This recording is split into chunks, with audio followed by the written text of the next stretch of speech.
We are KOCT Television, broadcasting from Oceanside, California.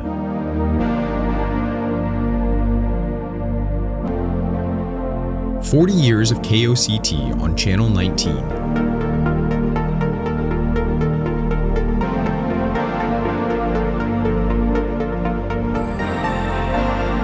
Go to KOCT.org and show your support.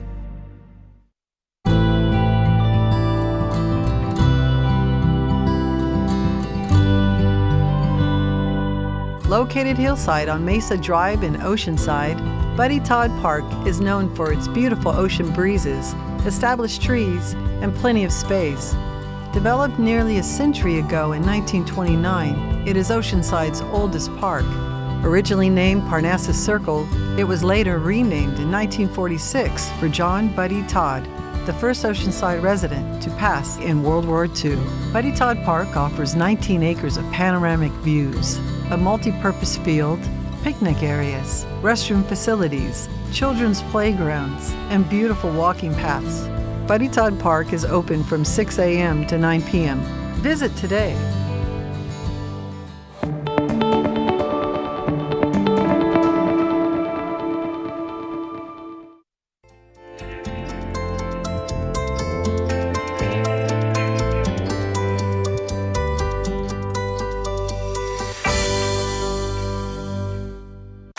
Laced up, bag on your shoulder, coffee in one hand, phone in the other. You multitask, as if just walking isn't enough. Stop. Stop. Look up. Look both ways. Hey drivers, look for crosswalks. Runners, look for drivers. And if you're on foot, don't be on your phone. Let's start looking out for each other again. It's a busy world out there, and we're all in it together. Go safely, California. Hi there, I'm Rich Oseguera, host and producer of The Divine Urge and founder of Rich Awakenings Media, and I am proud to be a friend of KOCT. One of the reasons I'm honored to support this station is because of the wide array of enlightening programming that KOCT offers us every day on the community channel. I truly believe that learning about the many diverse businesses, people, and places that are the fabric of San Diego help us to appreciate this beautiful land that we call home. This is why I'm inviting you to join me and become a friend of KOCT. Become a friend of KOCT Television at KOCT.org. You're watching 40 years of KOCT Television.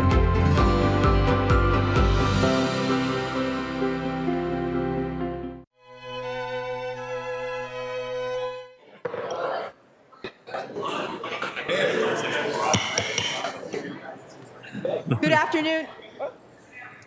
Good afternoon, everyone. Can you hear me? No. Well, the mic says it's on. Okay, it's on. Good afternoon, everyone, and welcome to a workshop by the Oceanside City Council. And this is the workshop for June 30th, 2021. Mr. City Clerk, do we have any advisories that we'd like to start off with? Yes, we do. As you can see, we're at almost near capacity here in the chambers. There is additional seating out in the lobby area, and we do have televisions out in the lobby area, so you could still watch the meeting and hear what's going on in here. So if you're feeling claustrophobic or need some space or need to get some air, we definitely do have some additional seating in the lobby area outside. For those of you, the number one question I've been getting is, where's the restrooms? They are outside. Make it right up the stairs, and they'll be located on your right-hand side. Now, with the meeting advisory, if you are on Zoom and wish to speak on an item, you must have registered to speak with the clerk's office prior to this meeting. If you are in attendance and wish to speak on an item, please register to speak with one of our staff members in the lobby prior to when public comment is called for the item. If you have material to distribute to the council, please hand it to me and I will distribute it for you. Please don't approach a council member individually. And with that, we'll take the roll call. Thank you, Mr. Navarro. So I'm going to go ahead and call this meeting to order and request roll call. Thank you. Mayor Sanchez. Present. Deputy Mayor Keim. Here. Councilmember Jensen. Here. Councilmember Rodriguez. Here. Councilmember Weiss. Thank you. If you could please all rise and join me in the Pledge of Allegiance. Ready to begin. I pledge allegiance to the flag of the United States of America and to the republic for which it stands, one nation, under God, indivisible, with liberty and justice for all. Wow, that was really loud, huh? Thank you. And again, this is a workshop, and we have one item along with public comments on items not on the agenda at the very end. So let's start off with that one. It's presentation of proposals from Interfaith Community Services and San Diego Rescue Mission in response to the city's request for proposals to operate the proposed homeless shelter with wraparound services to be located at 3131 Oceanside Boulevard. Selection of a shelter operator. Please silence your phones. Thank you. Selection of a shelter operator and authorization for staff to negotiate a property use agreement and management services agreement to present for future consideration by the City Council. And this was continued from our last City Council, which was on June 16th, 2021. I want to first start off before we have staff. That is our new Neighborhood Services Director, Ms. Leilani Hines, who will be doing the presentation of the projects. Before saying that, I want to let you know ahead of time, and we'll let you know again, that we have a number of speakers. Was it 30? We're at 40 speakers at this moment. 40 speakers, okay. So normally we would be allowing 3 minutes per person. And if you do the math, we would be in here for a bit. So in respect to everyone here that would like to be heard, and we all wish to hear you, we're going to be asking that you speak for 2 minutes. 2 minutes. I'm letting you know now because some of you have already prepared comments. And so please start looking at your comments. The city clerk will be letting you know the time, as well as we do have some lights on the podium for those that are here, and will be speaking personally. So, Ms. Hines, would you like to do the presentations? Oh, one more thing, okay. My understanding is that staff will be doing the presentations, and then each of the proposed projects will be given up to 20 minutes to present their proposals. And then we'll be hearing from the public. Okay, and then if there are any questions after the public has spoken, we'll give the chance to those proposing the projects to respond to some of those questions. There might be some comments.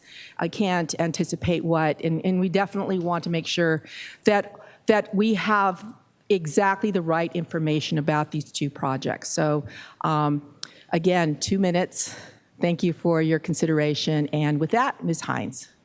Thank you. Good afternoon, Mayor, honorable council members, and public that's here tonight or today. Much like most California communities, Oceanside has families and individuals that are really feeling the impact of housing affordability, a lack of resources needed to address housing and overall social service needs, particularly for our unsheltered and those that are economically vulnerable. So in September 2020, staff presented a housing strategy to the City Council to begin to address the needs of our unsheltered within Oceanside. And at that time, Council directed staff to issue a notice of funding availability that really prioritized proposals that assisted persons who are experiencing homelessness and those who are extremely low income individuals at or below 30% of the median income. So one of the things that we talked about was having a shelter plan. That shelter plan can assist the city in multiple ways. Establishing a shelter assists by saving the lives of those who are living on the streets, by providing our homeless individuals with shelter, human services, evaluations of their needs, as well as an ability to create a housing plan to end individual homelessness. A shelter run by experienced and professional operator can also allow the city to once again enforce some of its city laws, which prevents dangerous and unsanitary conditions that many of our unsheltered are currently living in. And it also adds incentives for service-resistant individuals to seek shelter. And so while the city has stepped in to serve its most vulnerable residents through our HOT team, our case managers for housing vouchers, there still remains a critical gap in the continuum of care for an actual shelter or a safe place where our unsheltered may go to be housed and to work on a path towards healing and recovery. So with a shelter and outreach teams in place, we hope to see that the quality of life in Oceanside will also be affected and impacted with the restoration of parks, community services, residential neighborhoods, small businesses, and just the overall general quality of life for not only our unsheltered, but for our Oceanside families and individuals. So for the request for proposal that was issued on March 1st, we looked at shelter was open, the RFP was open until April 30th, 2021. And as outlined within that RFP, the shelter is really intended to provide— Ms. Hines, could you just wait for sure?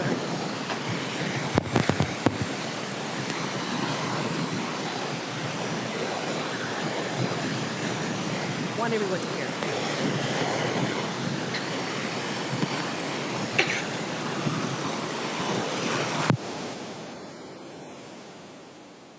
Magic.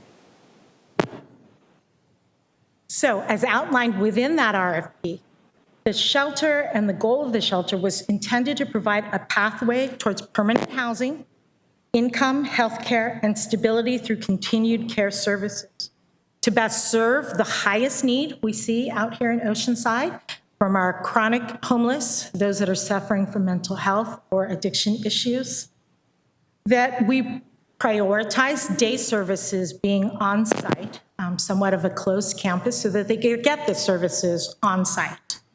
We also specified that this would be referral only, that the referrals would come from our HOT team, from service providers, or the housing authority, with no drop-in services or drop-ins at the site.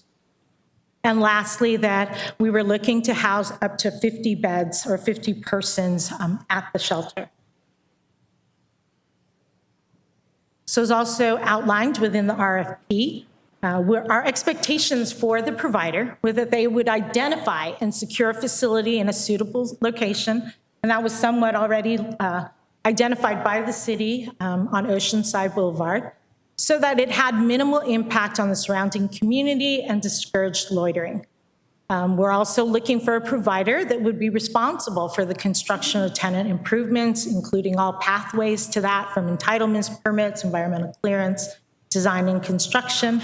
And then we also looked at the funding plan. What was it going to take to construct or make the improvements, and what would it take from a financial aspect for ongoing operations? And the hope was to get this shelter operating within a year, because there are folks that are on the streets right now that need that shelter. So for the proposals that we received, there were two that were responsive, and both provide viable housing opportunities for our unsheltered here in Oceanside. And they are somewhat similar, but there are some key differences.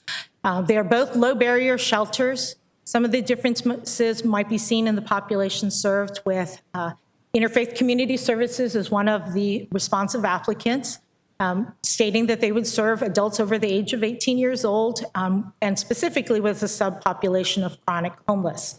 And then with San Diego Rescue Mission, also another responsive applicant, but in general, it was to serve men, women, and families, and finding that really the chronic homeless can be service resistant.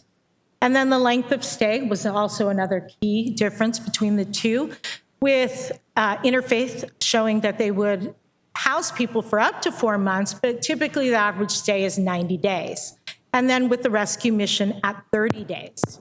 Both really provide case management on supportive services, with Interfaith providing them more on site, and the Rescue Mission providing some on site, but also working with other collaborative partners, like many nonprofits do out there, to really, on a person-centered approach, match people with the right resources that they need. And both agreed that the entry point would be through referrals through the HOT, the Housing Authority, or other service providers. The real big distinction comes from the structure and the financing of the proposals. Interfaith based upon the cost that they saw for ADA compliance or reconfiguration of the space, thought it'd be more cost effective to demo the existing structures on the site and to put in place a sprung structure with semi-private living spaces. Whereas the rescue mission had proposed that they would actually use existing facility and do some refurbishment and upgrade to that facility. It should be noted, though, that in that they would have to add restrooms, shower facilities, laundry facilities. There would be a need for an expansion of the dining facilities, and because it is a city facility or city funded, the ADA compliance still becomes an issue. In terms of sources of funding, Interfaith has looked at a construction budget of just over $3 million. Some of that funding would come from the city. Lucky Duck Foundation has agreed to provide the sprung structure for them. And then we would work towards identifying the other sources for the construction project. In terms of San Diego Rescue Mission, the cost of construction was not identified because it is difficult to figure out that right now. They did identify $1 to $2 million for refurbishment or furnishings of the project, and then the city would likely look at some of those other construction costs. And in this instance, the city and other identified sources as we go through the process would be responsible for the construction or the upgrade to that facility. From an operating budget standpoint, again, another clear difference. In terms of the cost, very similar in terms of costs and very similar to what we've seen in the city of San Diego with their facilities as well. But the difference is who's providing the funding. On the side of Interfaith, we would look to the city to utilize the sources that were outlined within the NOFA at about $866,000 or $867,000, and then identify any other resources that are needed. San Diego Rescue Mission has provided that they will not be seeking city resources, that they would look to their own private fundraising and financing sources to provide for ongoing operations. So really the key distinctions in the two proposals fall under structure and financing. So today we're asking that the City Council select an operator for the proposed homeless shelter with wraparound services to be located at 3131 Oceanside Boulevard, currently owned by the city, and authorize staff to begin negotiations on a property use agreement, management services agreement, to present to council, again, at a future meeting and not necessarily today. Again, both applicants were responsive to the RFP. They both provide viable approaches to addressing our homeless needs. But staff did, based upon the information that we were presented, and the Housing Commission did recommend the selection of Interfaith Community Services for the operator of the shelter facility. With that, we will be having a presentation by both Interfaith Shelter Network and the San Diego Rescue Mission. I will add that there was supplemental information that was provided to you all, and this provides us an opportunity to hear from both applicants to get that clarity of questions or information that we might all have, and then to receive public comment. So with that, I'm going to turn it over to Interfaith Community Services. Thank you, Ms. Hines. Good afternoon, Mr. Angel. Good afternoon, Mayor, honorable council members. We're excited to be here, and I'm excited to see so many members of the public. Last time we talked about this 2 weeks ago, it was a much smaller group, so it's great to see the engagement on such a critical issue for our city. Thank you, Leilani. Excellent job presenting. My name is Greg Angel. I serve as the CEO of Interfaith Community Services. I am very pleased to be with you all this afternoon and to have this larger conversation. I'm joined today by our Chief Program Officer, Felipe Rios, and our Clinical Director, Dr. Megan Hawker. We're here to share about our proposal for a 50-bed shelter with wraparound services. Interfaith has a long history serving Oceanside.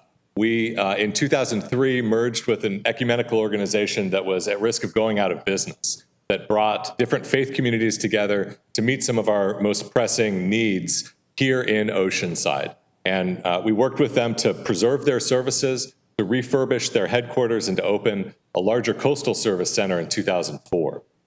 In 2008, we had the opportunity to open and have been providing since then transitional housing for veterans overcoming homelessness. We do that out of apartments located in the Crown Heights neighborhood. Notably, in the last 4 years, we have really partnered very closely with the city, staffing your homeless outreach team with social workers and the police department out 5 days a week, working in partnership with your housing authority.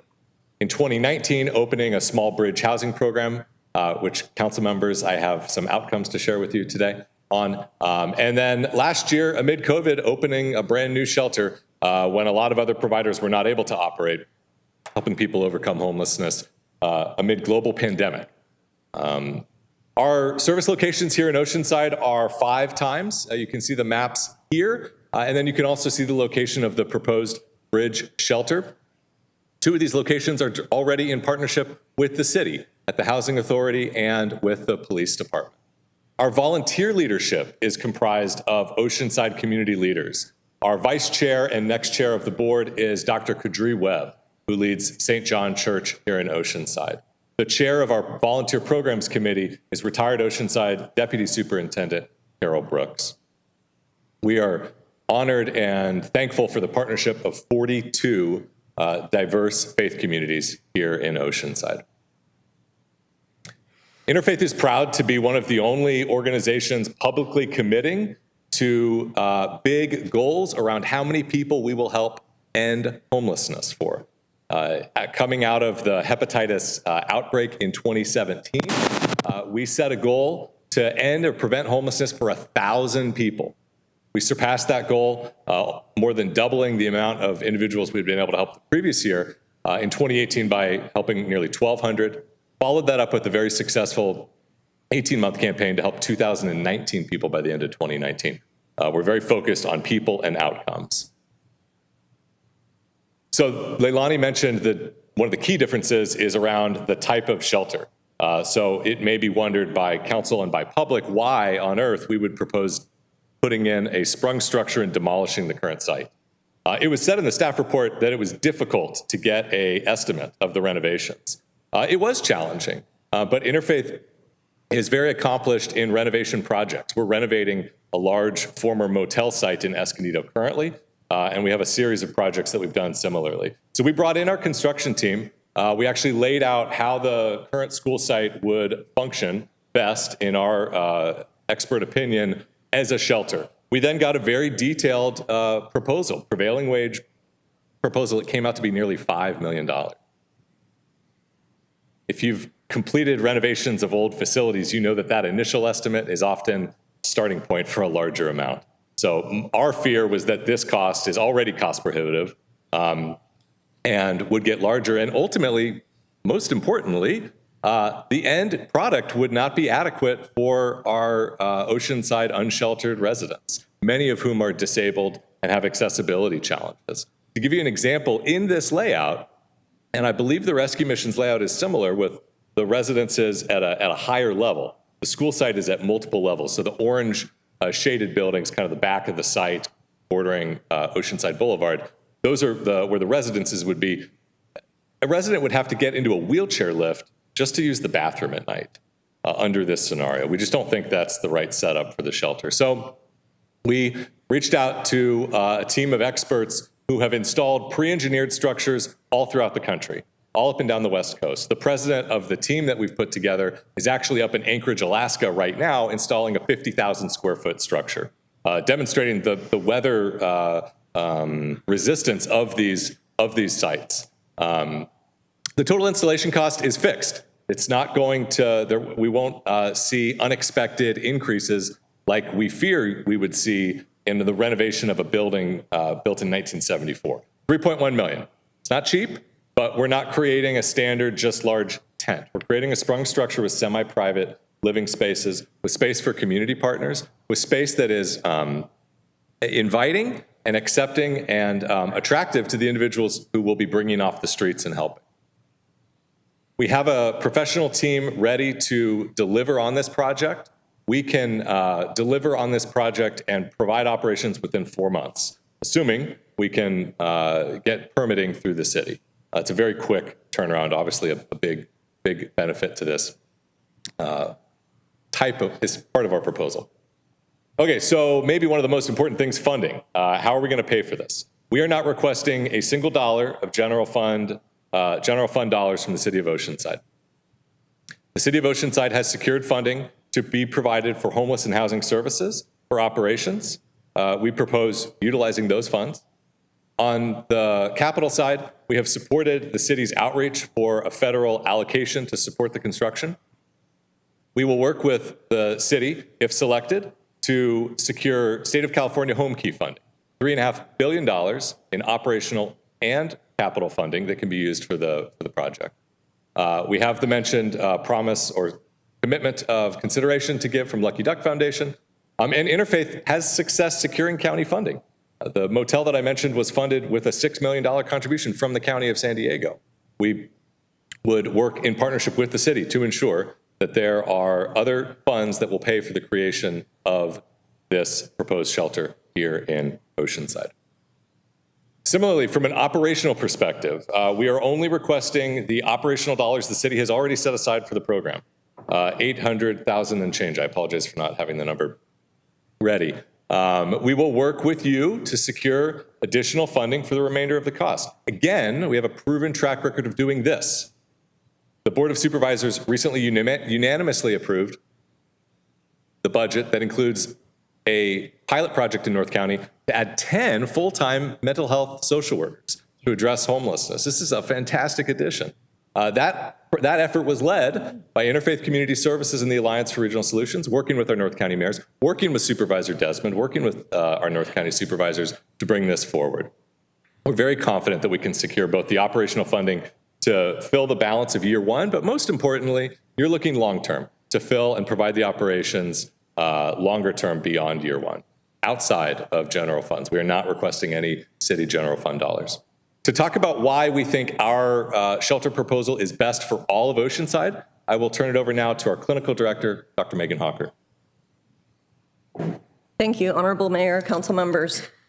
Trauma is related to homelessness. They're nearly impossible to separate the two. We often know that there's times that trauma relates to the reason for someone losing their housing, whether that's the death of a family member, the loss of a job, debilitating medical condition. On top of that, the experience of one losing one's housing can be traumatic, and being out in the streets, many are vulnerable to victimization. Multiple traumas often contribute to people becoming homeless. Homelessness and trauma worsen mental health and often coincide with increased substance use.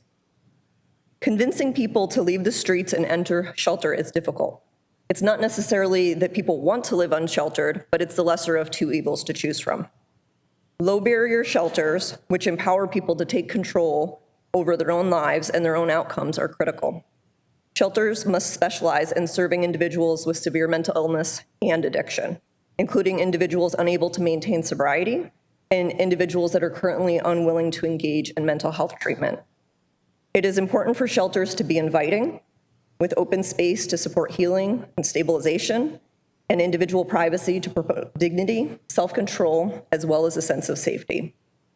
Collaboration and on-site access to additional community services are critical.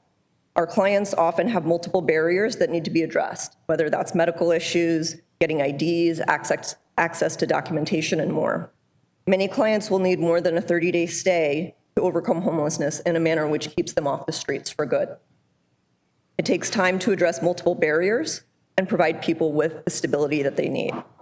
The proposed layout, the sprung structure, has a practical design, is trauma-informed, and is cost-effective. At this time, I will turn it over to Felipe Rios, the Chief Program Officer at Interfaith, to discuss our programs. Good afternoon, City Council and Mayor. There is a misconception that most individuals who live on the streets do not want services or are impossible to house. This is simply not true. What is true, however, is that every homeless community member has an individual journey to permanently ending their homelessness. Interfaith takes great pride in the fact that last year, we ended or avoided homelessness for 1,045 unduplicated individuals. Because each journey is different, we meet people where they are at and offer a full range of services that include diversion, rental assistance, shelter, safe haven, bridge housing, transitional housing, and affordable permanent housing solution. We are also well-versed in supporting our community members in sustaining their housing by working with local developers to provide an array of services on-site at affordable and permanent supportive housing projects. Additionally, Interfaith offers the full continuum of substance use disorder services, which includes detox, residential, outpatient, and interim housing or sober living, as many of us know it. We have a clinical department that houses our homeless outreach teams. We have clinicians embedded in our programs to address crisis management and engage individuals in longer-term mental health treatment, either through a county-funded partner or a locally federally qualified health center. We have worked diligently to provide our staff with an amazing toolbox of 75+ programs to support the individuals they serve as effectively and efficiently as possible, while building external partnerships that have a deeper meaning than just a referral. One example of such a partnership is our work with neighborhood healthcare in the inland region. We do not just refer individuals to neighborhood healthcare, we co-manage them. Our proposal purposely set out to assist the most vulnerable in the Oceanside community. Those individuals who have multiple barriers, have lived on the streets for many years, and are high-end users of your emergency services. We did this because we at Interfaith are passionately believe that every individual experiencing homelessness, no matter how complex their journey may be, is deserving of the opportunity to live their best life. At this moment, I will turn it over to our Chief Executive Officer, Greg Angel. Thank you, Philippa. We believe that partnership is so critical to what you all will be creating here in Oceanside. In the supplemental information that our friends at the Rescue Mission submitted, they indicated that the partners on the screen are accessible to anyone, and that is 100% accurate. One of the distinctions for us is that we partnership in a deeply embedded way. The example of co-coordination of healthcare and social services is one example that Philippa just gave. But we're already doing that with your police department and with your housing authority. And we think this is critical in understanding how our shelter proposal can best serve the needs of Oceanside. So to talk about those two distinct groups and those two distinct populations that we're serving, both of whom we will serve in the proposed shelter, I'll turn it back to our clinical director, Dr. Megan Hawker, to talk about our partnership with police. Okay. Interfaith currently provides two social workers who partner with the Oceanside police officers on the HOT team, the homeless outreach team, who go out into the community and engage with the high utilizers of services and the chronically homeless. When the citizens of Oceanside identify their #1 concern in their city as homelessness, they aren't referring to the person that's couch surfing, or the person that needs just a little bit of support in order to get back on their feet. They're referring to the individuals that are chronically homeless that we see every day on our streets. These are the people that the outreach team works with on a daily basis. In 2020, the team engaged with 601 unduplicated individuals and sheltered 122 individuals. That's 20%, and that's despite Oceanside not having a shelter.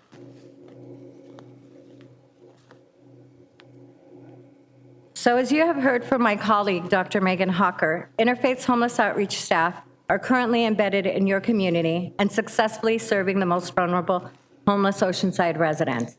I also want to make note that Interfaith has 2 social workers rooted in the Oceanside Housing Authority, and they are serving the broader population mentioned in the San Diego Rescue Mission proposal.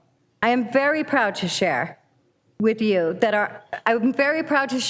our outcomes for that program. Last year, that team served 109 unique individuals.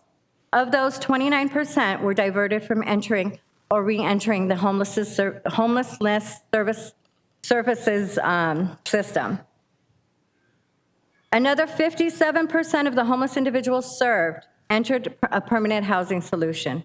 As Interfaith's Chief Program Officer, I am confident that we are the best partner for the City of Oceanside because we are already embedded in your community, providing services to the full spectrum of homeless Oceanside residents. Thank you.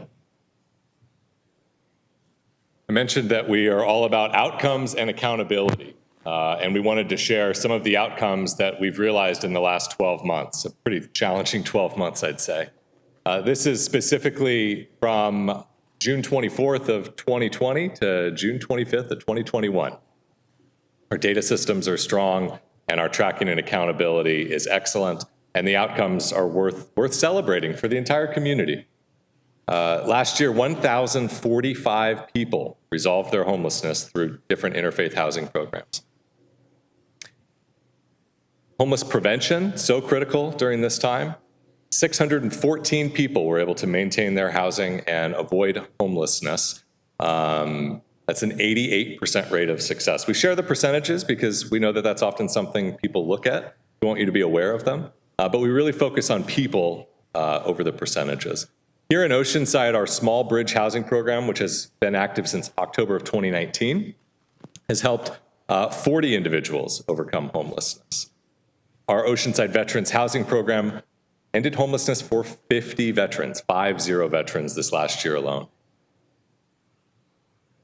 While a lot of other providers were not able to stay open, and while many were not providing shelters, as mentioned, there was no shelter here. There has been no shelter in Oceanside since the winter shelter closed a couple years ago. Last year, we opened with your partnership a bridge shelter that served 35 households, with 23 successfully resolving their homelessness. These are outcomes we can be proud of, and these are outcomes that we commit to continue with your support. So this is our commitment to Oceanside. This is our commitment to you, our council. This is our commitment, most of all, to our citizens. We have such a great group of our community here today. We commit to spend not a single dollar of general fund operation. We commit to work with you with the funding that you've already set aside and secured from the state to fund the operations of these services. We commit to you to identify and secure the additional funding to support the creation and the operation of a shelter that will annually shelter at least 180 people. And every single year will graduate at least 90 people into stable housing. We don't look at percentages. Percentages, to be very direct when you think about it, begin to incentivize who you're serving and begin to incentivize serving individuals who are easier to place into housing. We are here for all Oceanside unsheltered residents. We meet them where they are at and help them move forward in their lives. We will serve the hardest to serve. We will help the most challenged. We will address the biggest problems related to homelessness that we face as our community. We will do that in partnership with you as your provider on your homeless outreach team, as your case manager within your housing authority, and with your support, we humbly request the opportunity to do that as your shelter provider here in Oceanside. I'm going to cede the rest of our time for any questions after the next presentation. Thank you. Thank you.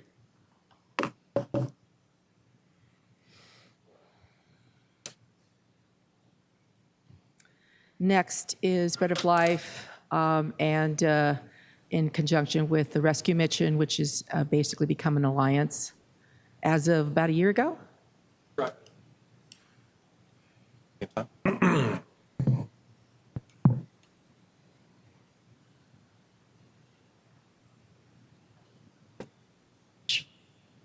Well, good afternoon, Mayor and City Council members. What a blessing to be here. And I think in the words of the great American philosopher Gomer Pyle, surprise, surprise, surprise. I am so surprised that we have the opportunity to present. I got a call a month and a half ago that you all had chosen Interfaith, and I told the city staff member that, okay, a little surprised, not one conversation, not one discussion, not one question, and anything at all. And so to hear a couple of weeks ago that you all delayed the vote so that Greg and I could come in and present our plans and our organizations, I think is really cool. Yeah.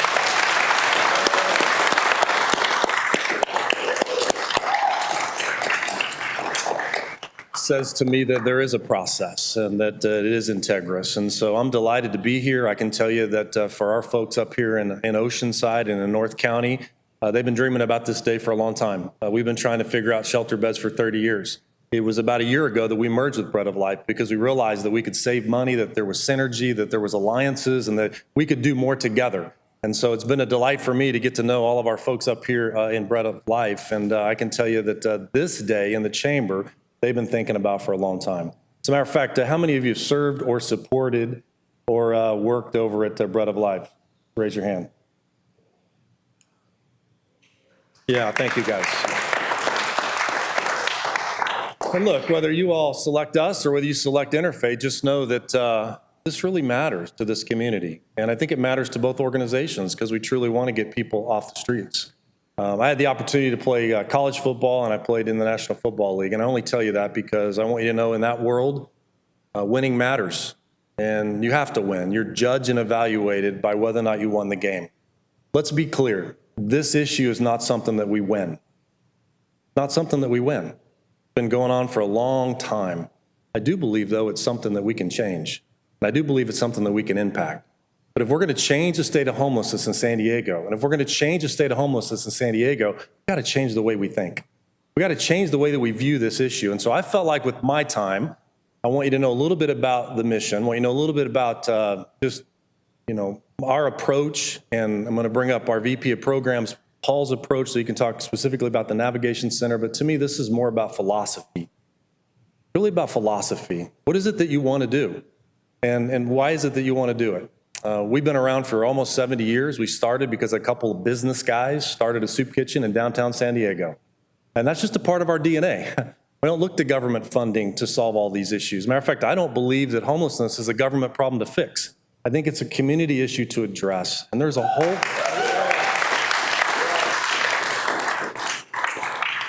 And look, I've only been in this role for 4 years, but I can tell you there's a whole community out there that's hungry for solutions, not just in Oceanside, but all up and down the 78, all up and down the 5, all up and down the 15. This matters to them. They live here. They've raised their kids here. They want their grandkids to live here.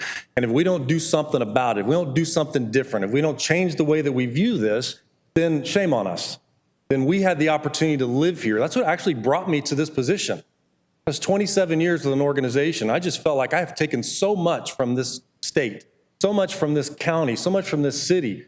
My kids played college basketball here, and I own a home here, and I have a great church here, and I love this place. That with whatever days I got left, may they be spent making this city better than it was when I got here. And this issue is the most important issue, not just for Oceanside, but for the whole county. So it's in our DNA that this really should be a community issue to address. Okay?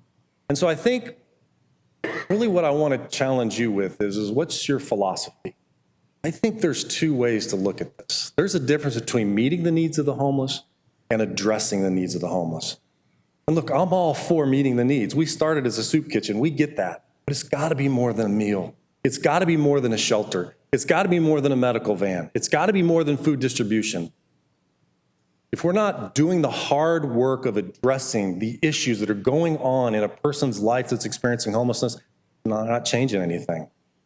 I think not only is there a difference between meeting the needs and addressing these, but I think there's a difference between relocation and rehabilitation. Okay? And look, the hotel vouchers, I think, are better than sleeping on the sidewalk. It is better than the encampment down on Oceanside Boulevard, but all we really did was relocate, in my opinion. The sprung structures that we put up downtown, all we've really done is relocate. Is that better than them sleeping on Imperial? Absolutely. But if that's not tied to something that allows them, if they're willing to put in the work, to actually get well and address the issues of their heart, then we're not changing anything. That's why I'm proud to represent an organization that's been around 70 years. We have 100 staff, a $10 million budget. I have a 100,000 square foot facility downtown, 366 beds. 60 of those are used for overnight emergency shelter that we would replicate at your building in Oceanside. The other 300 beds are set aside now for 12-month rehabilitation. We think that's the solution. We believe that's the solution. And so it's not about meeting and understanding the difference between meeting and addressing and relocation and rehabilitation, but I also think there's a difference between public funding and private funding. There is. And you guys can't solve all the problems. And there's not enough money. And I actually believe that there's a pipeline of people in our community that want to support something that works. I have a board, and many of them are here, and they gave us $200,000 in May just to offer a match so that we could continue to get the resources to do what we do. 29,000 active donors that gave between $5 and $500,000 last year, and both of those two gifts meant so much to me. 500 because it takes a little longer to spend that, and $5 because she sent that in a money order. The $5 money order. Keep doing what you're doing. Believe in what you do. And I think we have an opportunity to maybe bridge the public and the private together and do something unique that not only will the whole county take notice, but maybe the whole country will take notice. I think it's our responsibility to be sheltering. I think it's our responsibility to be doing the rehab. That's what we do. The doctor of therapeutic services. She knows what she's doing. She's got a team of therapists. We have case management in our facility. And if we're not doing the hard work of rehabilitation, we're not ultimately changing anything. So meeting, addressing, relocation, rehabilitation, public, private, philosophically, what is it that you want to do? I think the last thing I would say is that there's enough services. There's not enough of a system. And what we're proposing is a system. We would love to be the provider of your choice. We would love to link arms with you and to do something in this part of the county that would change lives forever. We would. We also have a property in National City. We're an escrow on an 8-acre parcel in National City that we'll do there what we'll do in Oceanside. It'll be a bigger facility. We're in the CUP process right now, but that'll be a 200-bed facility. It'll be a navigation center. You can stay here for up to 30 days. Give us 30 days and we'll find the next place for you to go so that you can get off the streets permanently. So those are just some things philosophically to think about. And I just want to say thank you so much for letting us have our day in the chamber. I pray for you as you make this decision. And I want you to know a little bit more about the Navigation Center and really our intent and how we'll operate. And so I've asked our VP of Programs. He comes from 20 years Navy, several years with the Salvation Army doing the same work. And then we had the opportunity to hire him away from the Regional Task Force on the Homeless. So our VP of Programs, Paul Armstrong.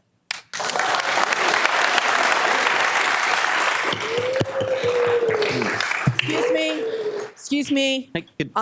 I would like to ask you to all wait to clap at the very end of the meeting because we have a lot of speakers. We want to hear the presentation. This is a very critical decision for the City Council. So please refrain from clapping so that we can get through this meeting. Thank you. Good afternoon, Honorable Mayor and Council members. I just want to start off by saying I hope everyone does realize this is not about San Diego Rescue Mission versus Interfaith Community Services. We have great respect for Interfaith, and I personally am grateful for the voice that Greg Angel has in the community. Both organizations work hard, both want what is best. Of course, we both think that we are the best choice, and that's because we both believe in our organization. Greg, thank you for your leadership in the community, and for Interfaith, for those from Interfaith, thank you for your impact that you're making. For this city, you've already picked a winner with respect to trauma-informed care, the ability to partner, and wraparound services. As mentioned, my program clinical director's here. She has her PhD. You guys know Bread of Life. You know their ability, the impact they have in the community right now. We are going to let our reputation stand for itself. On the bottom of page 15 in our initial proposal, we wrote, the San Diego Rescue Mission utilizes a strength-based, person-centered approach utilizing trauma-informed care. And we didn't go much into detail, because most service providers use trauma-informed care because that's the best practice. In places where the person is being served, they're the center of the focus, and then the wraparound services and connection to other providers by design is whatever that person needs. For example, if Interfaith was working with someone and they were interested in solutions for change, I have great confidence they would reach out to Solutions for Change.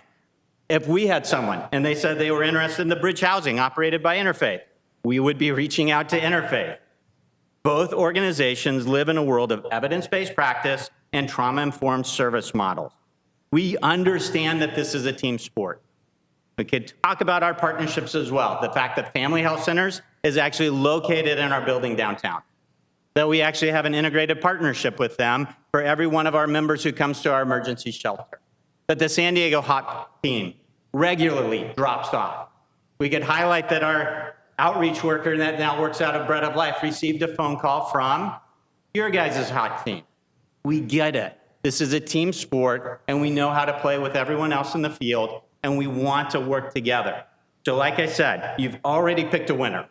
We understand trauma-informed care. Interfaith truly understands trauma-informed care.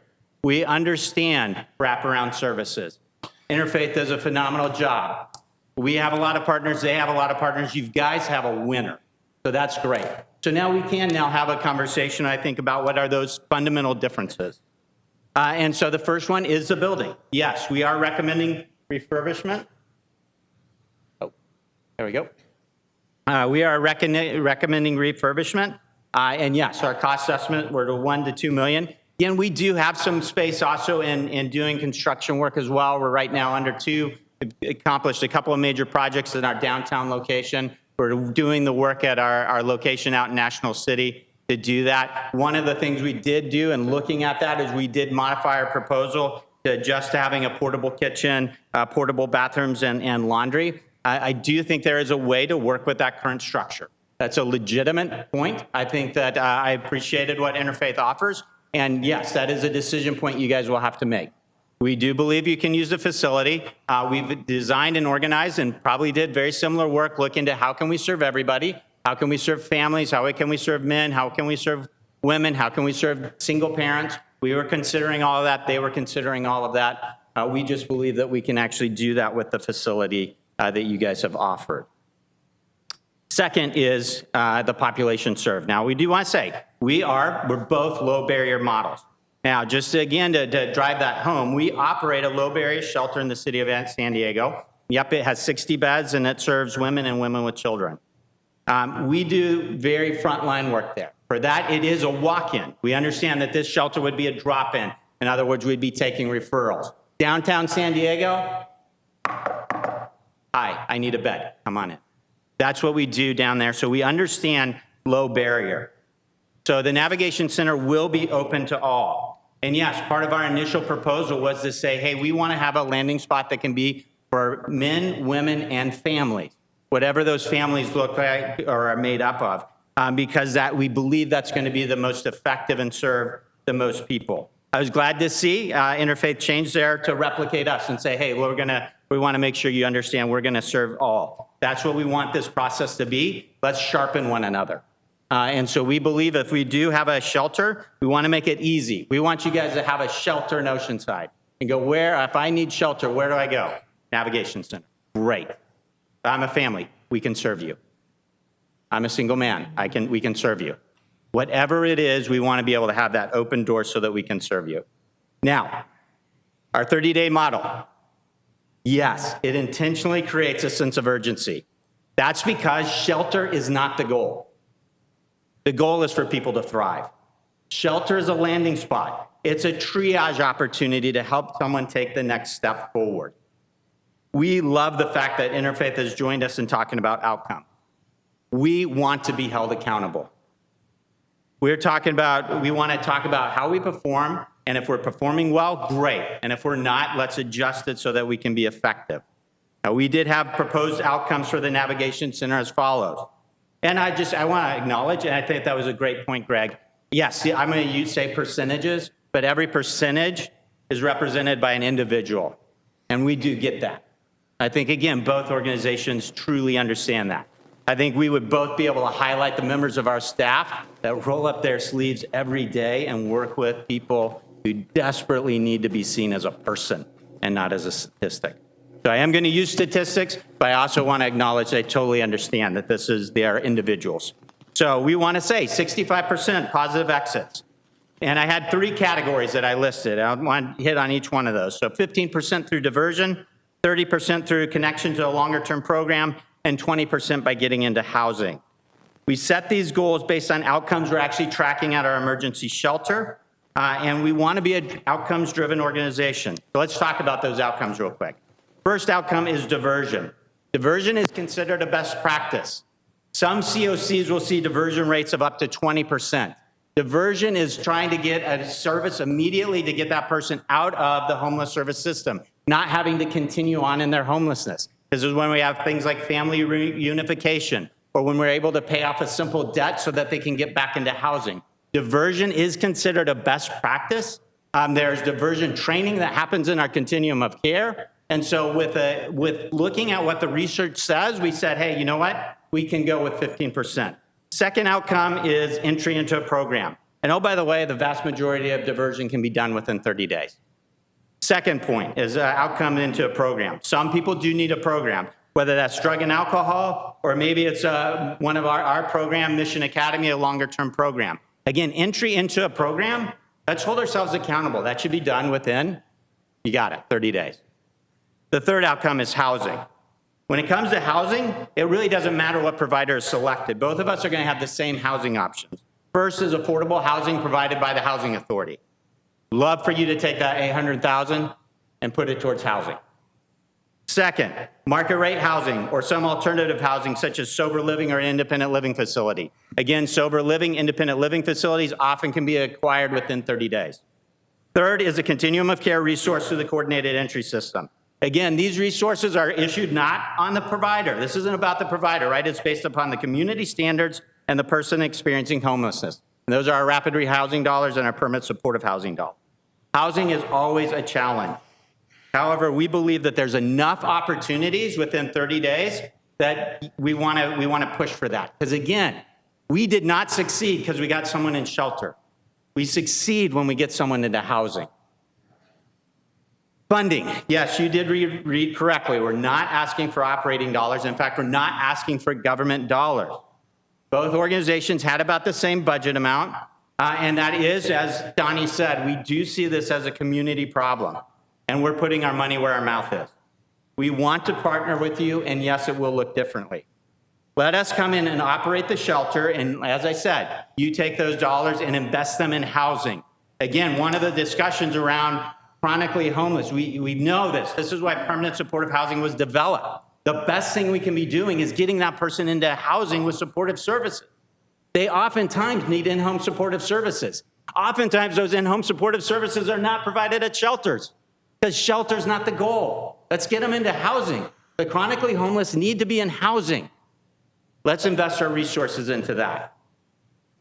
Our funding model does require us to work harder, but it also gives us the ability to stay laser focused on our mission and on our outcome. I am so grateful for our donors because every morning I wake up and ask, how can we be more effective? We believe we're bringing something unique that can help us change the state of homelessness. Thank you for your consideration.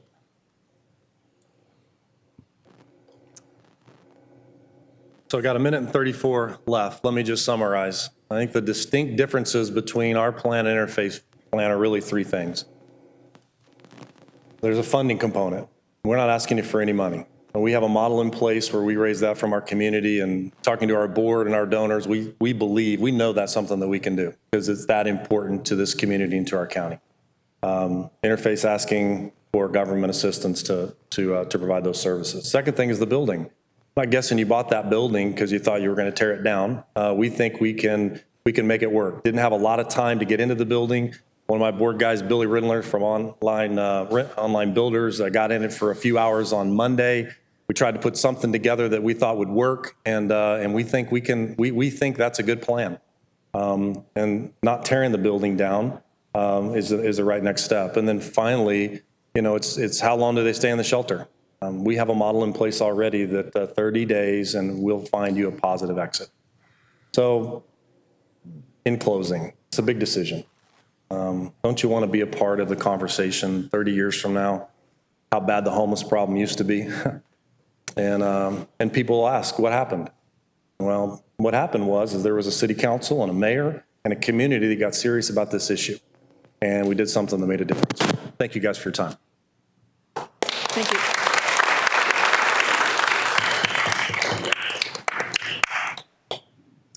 Okay, at this point, we are going to start the public comments.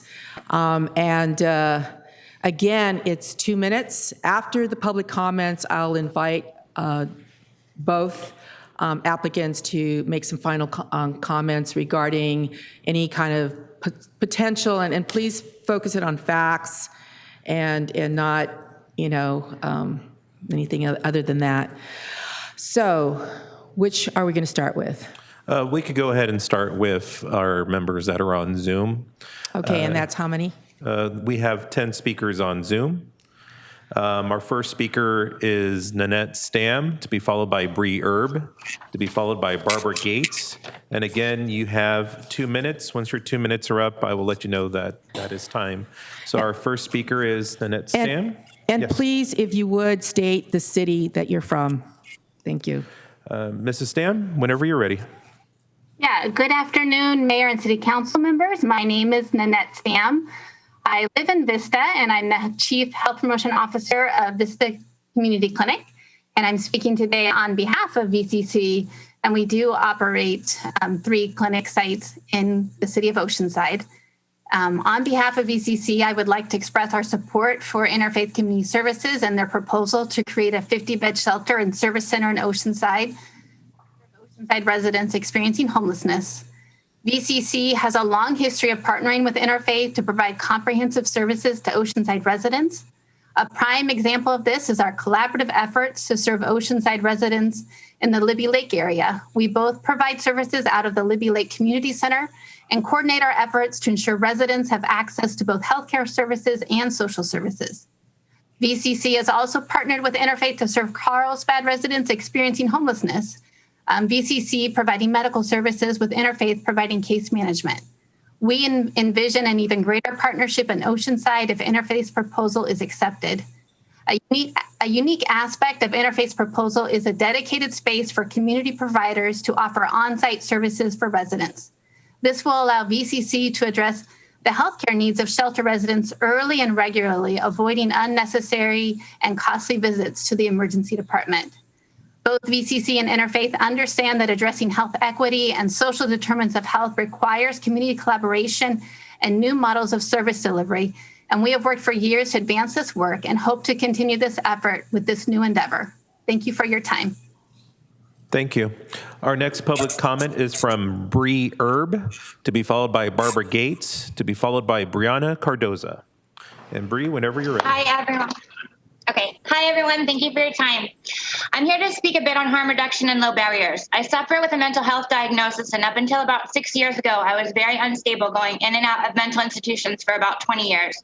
An addiction to drugs developed as a secondary illness because drugs were the only way I didn't feel suicidal all the time. After my marriage broke up in 2008, things spiraled and I ended up losing everything. I became homeless for 8 years. I lost both of my children to CARE. A program that did harm reduction at UCSD saved my life. They didn't require sobriety, and so as I was maintaining a drug addiction, UCSD allowed me to attend therapy for mental health while under the influence. At the time I entered dual diagnosis treatment, I'd been trying to quit for 5 years and had been thrown out of 6 treatment facilities. I can honestly tell you that if you see someone intoxicated seeking help, they are usually very serious about it, but just have not been able to find a working solution. UCSD worked with me intoxicated on my mental health. When I got to the point of feeling stable mentally, I was able to quit drugs also with their help. When we think about harm reduction, I often hear people tell me that we are enabling addiction. This is not true, as harm reduction has clear goals to getting people well and living a healthy lifestyle. People are already aware of that their coping mechanisms and way of life isn't working for them, but they need realistic ways that it can and clear paths to get there, plus caseworkers and professionals to work for and with them. The reason I'm talking to you right now is because with abstinence-only programs like the Rescue Mission, I would have never gotten where I am now. I've been clean for 6 years, and I'm going to school to be a social worker, and I have both my children back. When we talk about getting people off the streets, I think it's important we remember housing first with no barriers has been shown to work. We need to meet people where they are and go from there. I had a team of people working with and advocating for me. I had counselors, doctors, domestic violence, parenting classes, and social workers. People cannot get better without a team of people addressing their multi-layered problems. I'm advocating for other people here today that don't have a voice. Interfaith can use harm reduction, housing first, and low barriers to get people to Thank you, forward. sir. Thank you. And so, Thank so you. you're from San Diego then? Is that right? Yeah, okay. All right, our next public comment is from Barbara Gates, to be followed by Brianna Cardoza, to be followed by Maggie Dalrymple. And we're getting Barbara Gates on the line here. And Barbara, you're on. Can you hear me? Yes, we can. Okay, great. Hi, I'm in Oceanside. And although I'm actually speaking to you from on the road in Idaho, because that's how important it is to me to be here today. This affects a family member of mine. And so thank you to the City Council and to the organizations that are here with proposals. And a quick thank you to Bree for sharing your compelling story, which is so similar to those on the streets. So thank you. I just want to say that I also agree with the low barrier or no barrier. I have a question that I don't know if those will be answered later, but if someone doesn't have a referral, how can they get in?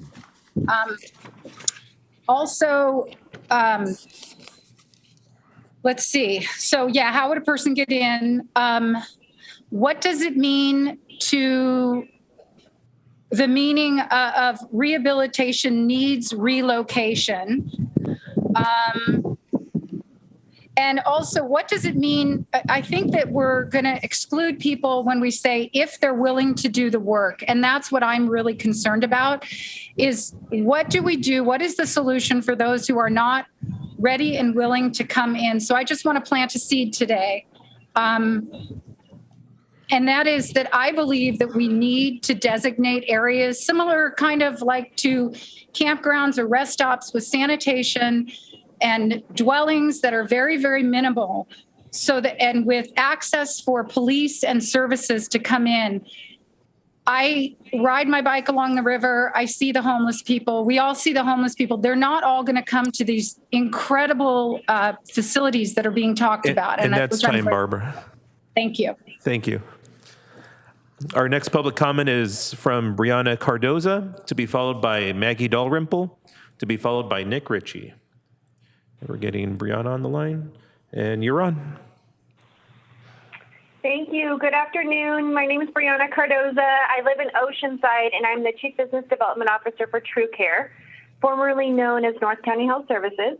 I'm honored to be here in support of Interfaith's proposal to open a homeless shelter in Oceanside.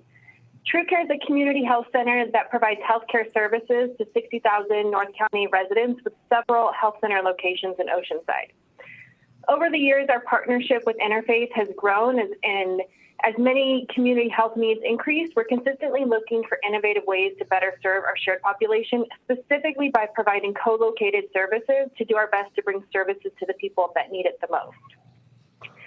Currently, we're partnering with Interfaith by co-locating rental assistance and case management services for TrueCare patients at risk for homelessness. These services are provided by Interfaith staff at our large San Marcos Health Center, and there's opportunity to expand that partnership to Oceanside through the proposed new shelter site. Together, we can address the issue of high emergency room utilizers by ensuring people get shelter and they're connected with a health home to receive regular medical care through a primary care provider, rather than visiting the emergency department. And while it's clear that Interfaith has been and continues to be proactive in the community partnership arena, it's important that you know TrueCare is committed and dedicated to serving alongside Interfaith in combating the issue of homelessness and ensuring that the community has access to basic needs. TrueCare would be ecstatic for Interfaith to open this new shelter and would love to immediately begin partnering to ensure shelter residents are also receiving necessary healthcare services. We also can't underestimate the value of knowing your population, and because of Interfaith's experience in the Oceanside community, in addition to their existing partnerships, it really allows them to hit the ground running. Interfaith is well-versed in the Oceanside community and knows and understands the nuances of the Oceanside homeless population specifically. So on behalf of TrueCare, we offer our full support for Interfaith. And that is time, Brianna. Thank you. Our next public comment is from Maggie Dalrymple, to be followed by Nick Ritchie, to be followed by Andrew Andrioff. And Maggie, you're on. Good afternoon, Honorable Mayor, Deputy Mayor, and Council. My name is Maggie Dalrymple, and I'm an Oceanside resident. As a resident of Oceanside, I'd like to share my support for the San Diego Rescue Mission to become the selected operator for the new shelter. I'm encouraged by the progress that's happening here to keep our streets safe. And I am hopeful that the City Council will consider the long-lasting fiscal impacts on taxpayers beyond this year's budget. Thank you for your time. Thank you. Our next public comment is from Nick Ritchie, to be followed by Andrew Andrioff, to be followed by Marilyn McCorkle. And Nick, you're on. Nick, you're muted. You need to unmute yourself, Nick. Unmute. How about that? All right, perfect. We can hear you. Okay. Good afternoon, Council and Mayor. I'm City of Oceanside resident, South O. I do want to thank you so much for, in the past months, being so responsive to the Oceanside Boulevard situation and also on Roy Mar. I appreciate that very much. I am a former counselor and administrator of a high at-risk youth program for the state of California. And one of the things I've been greatly involved in since my retirement has once again the situation with transients, homelessness, and looking for something that will not only be viable, but also be something committed to wholeness and wellness in a longitudinal manner statistically. I really am excited about San Diego Rescue Mission, especially in that we're talking about donor dollars. They, once again, will be providing for the city of Oceanside the services that we will need. And I truly believe that with their program, with their commitment, with their ability, it's something, as far as the CEO mentioned, once again, it's a philosophical difference, but it's something that we greatly need. We need to wean ourselves off of the government dole, so to speak. And with donor dollars, I believe that the motivation will be greater, and also the creativity will also be more robust in finding ways in which to innovate and bring people to wellness and wholeness. So I want to thank once again the City Council. I endorse San Diego Rescue Mission. I would greatly encourage you to vote yes as the selector operator for our city. Thank you so much. Thank you. Our next public comment is from Drew Andrioff, to be followed by Marilyn McCorkle, to be followed by Chris Megason. And Drew, you're on. All right. Good afternoon, Mayor Sanchez and Council. I'd like to thank you today for taking another step towards resolving homelessness in Oceanside. I'm speaking to you today because in support of the shelter program for Ocean Shores, I think both Interfaith and San Diego Rescue would act as good stewards of this shelter. However, I am in support of the proposal brought forward by the San Diego Rescue Mission for a couple reasons. One, I think metrics are really important. When nonprofits are partnering with the city resources, I believe it's vital that we have the ability to assess an organization's impact and gauge if they're effective in their approach. With a 50 to 60% positive exit rate from their shelter programs, I think San Diego Rescue has implemented a successful program. Two, they're going to use Tim from Bread of Life. If any of you know Bread of Life, we've found him to be a really good reputation for a neighbor in Oceanside. He's gone above and beyond in mitigating the impact of his client services by picking up trash, by landscaping areas around there, and really addressing some of the neighbors' concerns. So I really respect him and his organization and his ability to act as director in the shelter program. The third reason is San Diego Rescue Mission will operate as a 30-day triage. I think this is going to fast track the support system and get more people through the Oceanside shelter, get them into a 12-month program within their system. And I think we're able to get more people off the streets and provide more service to Oceanside residents.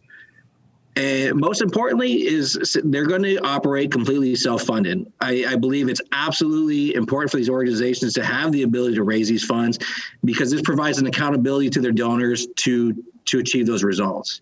It's for those reasons I'm voicing my support for the San Diego Rescue Mission, and I encourage the council today to approve their proposal for management of the Ocean Shores Shelter. Thank you.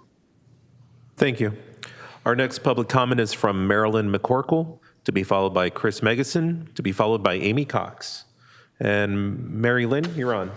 Yes. Good afternoon, Honorable Mayor and Council members. I am Mary Lynn McCorkle, the manager of the Alliance for Regional Solutions. I'm a Carlsbad resident, and the Alliance for Regional Solution covers all of North County. I'm here to show support for Interfaith Community Services' proposed 50-bed shelter with wraparound services. Interfaith has been an active member of the Alliance since we were formed 15 years ago. Haven House, which is their shelter in Escondido, is a part of our Bridge to Housing network, which includes 3 year-round shelters as well as 2 rotational winter shelters, all located in North County. The Alliance has seen Interfaith's success at helping people overcome homelessness. Because of our Bridge to Housing network, Interfaith will be able to focus specifically on sheltering Oceanside's unsheltered residents in this proposed shelter, but will be able to effectively place non-Oceanside residents into the Bridge to Housing shelters that are in Carlsbad, Vista, and Escondido.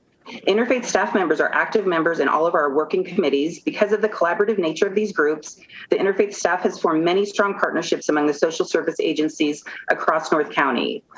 Through these partnerships, in addition to the numerous programs that they already support, Interfaith will be able to offer Oceanside's unsheltered residents all the support they need to get off the streets and find a permanent home. Thank you for your time. Thank you. Our next public comment is from Chris Megason, to be followed by Amy Cox, to be followed by Karen Sutton. And Chris, you are on. Thank you. Good afternoon, members of the City Council. My name is Chris Megason, and as the founding president and CEO of Solutions for Change and a resident of Oceanside, I'm here in strong support of the San Diego Union Rescue Mission. My remarks today are delivered to you as a 30-year subject matter expert. For 3 decades, I have served in the capacity as chief executive in designing programs, securing capital, and leading up numerous ground-up and community-based initiatives that have resulted in our incredible teams of employees and volunteers moving thousands of homeless people off your streets into healthy and productive lives.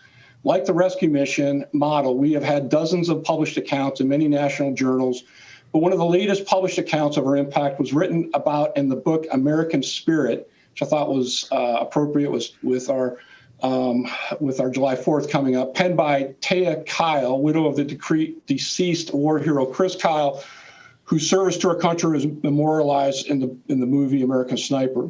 We have been here with you for decades, but just over the last 10 years, we've designed, developed, and built over 300,000 square feet of education, work training, and healthy drug-free homes in 7 North County cities, including here in Oceanside.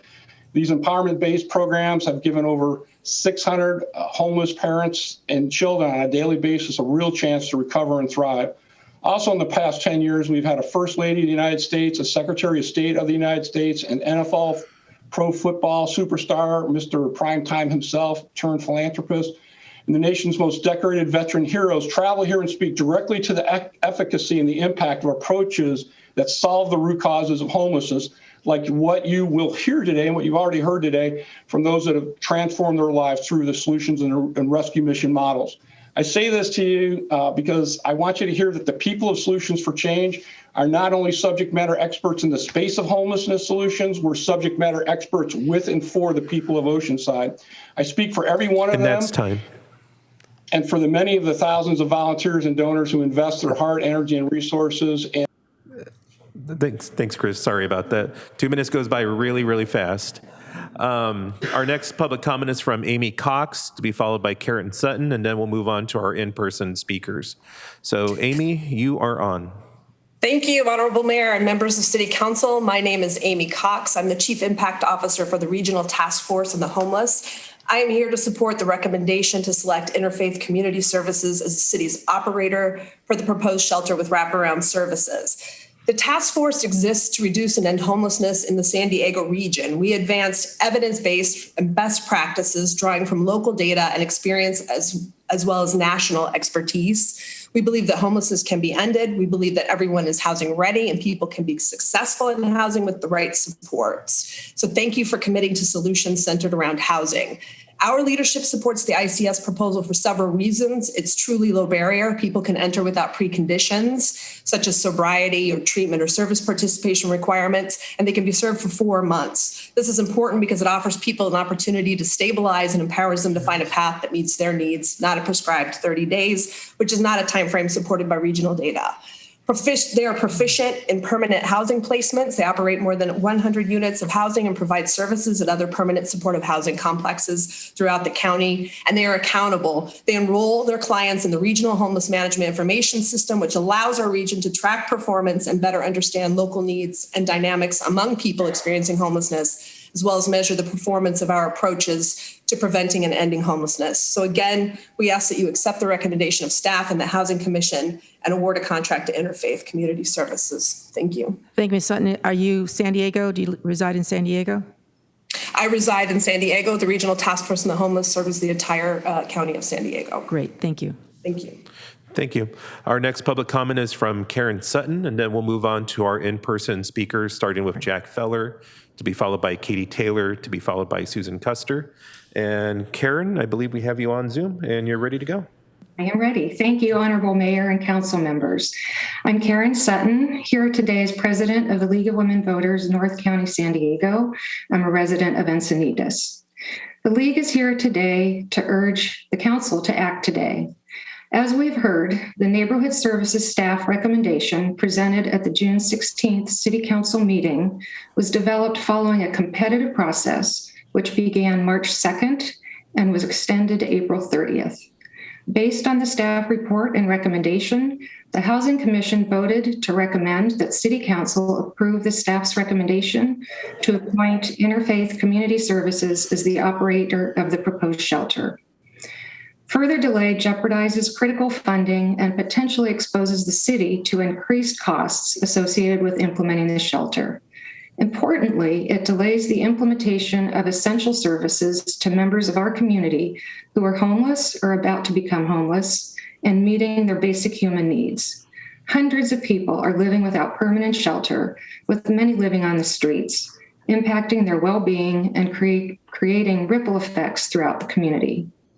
The League of Women Voters has adopted official positions at the national, state, and local level to support and advocate for the right of every person to have access to services sufficient to meet their basic needs for food, shelter, and access to health care.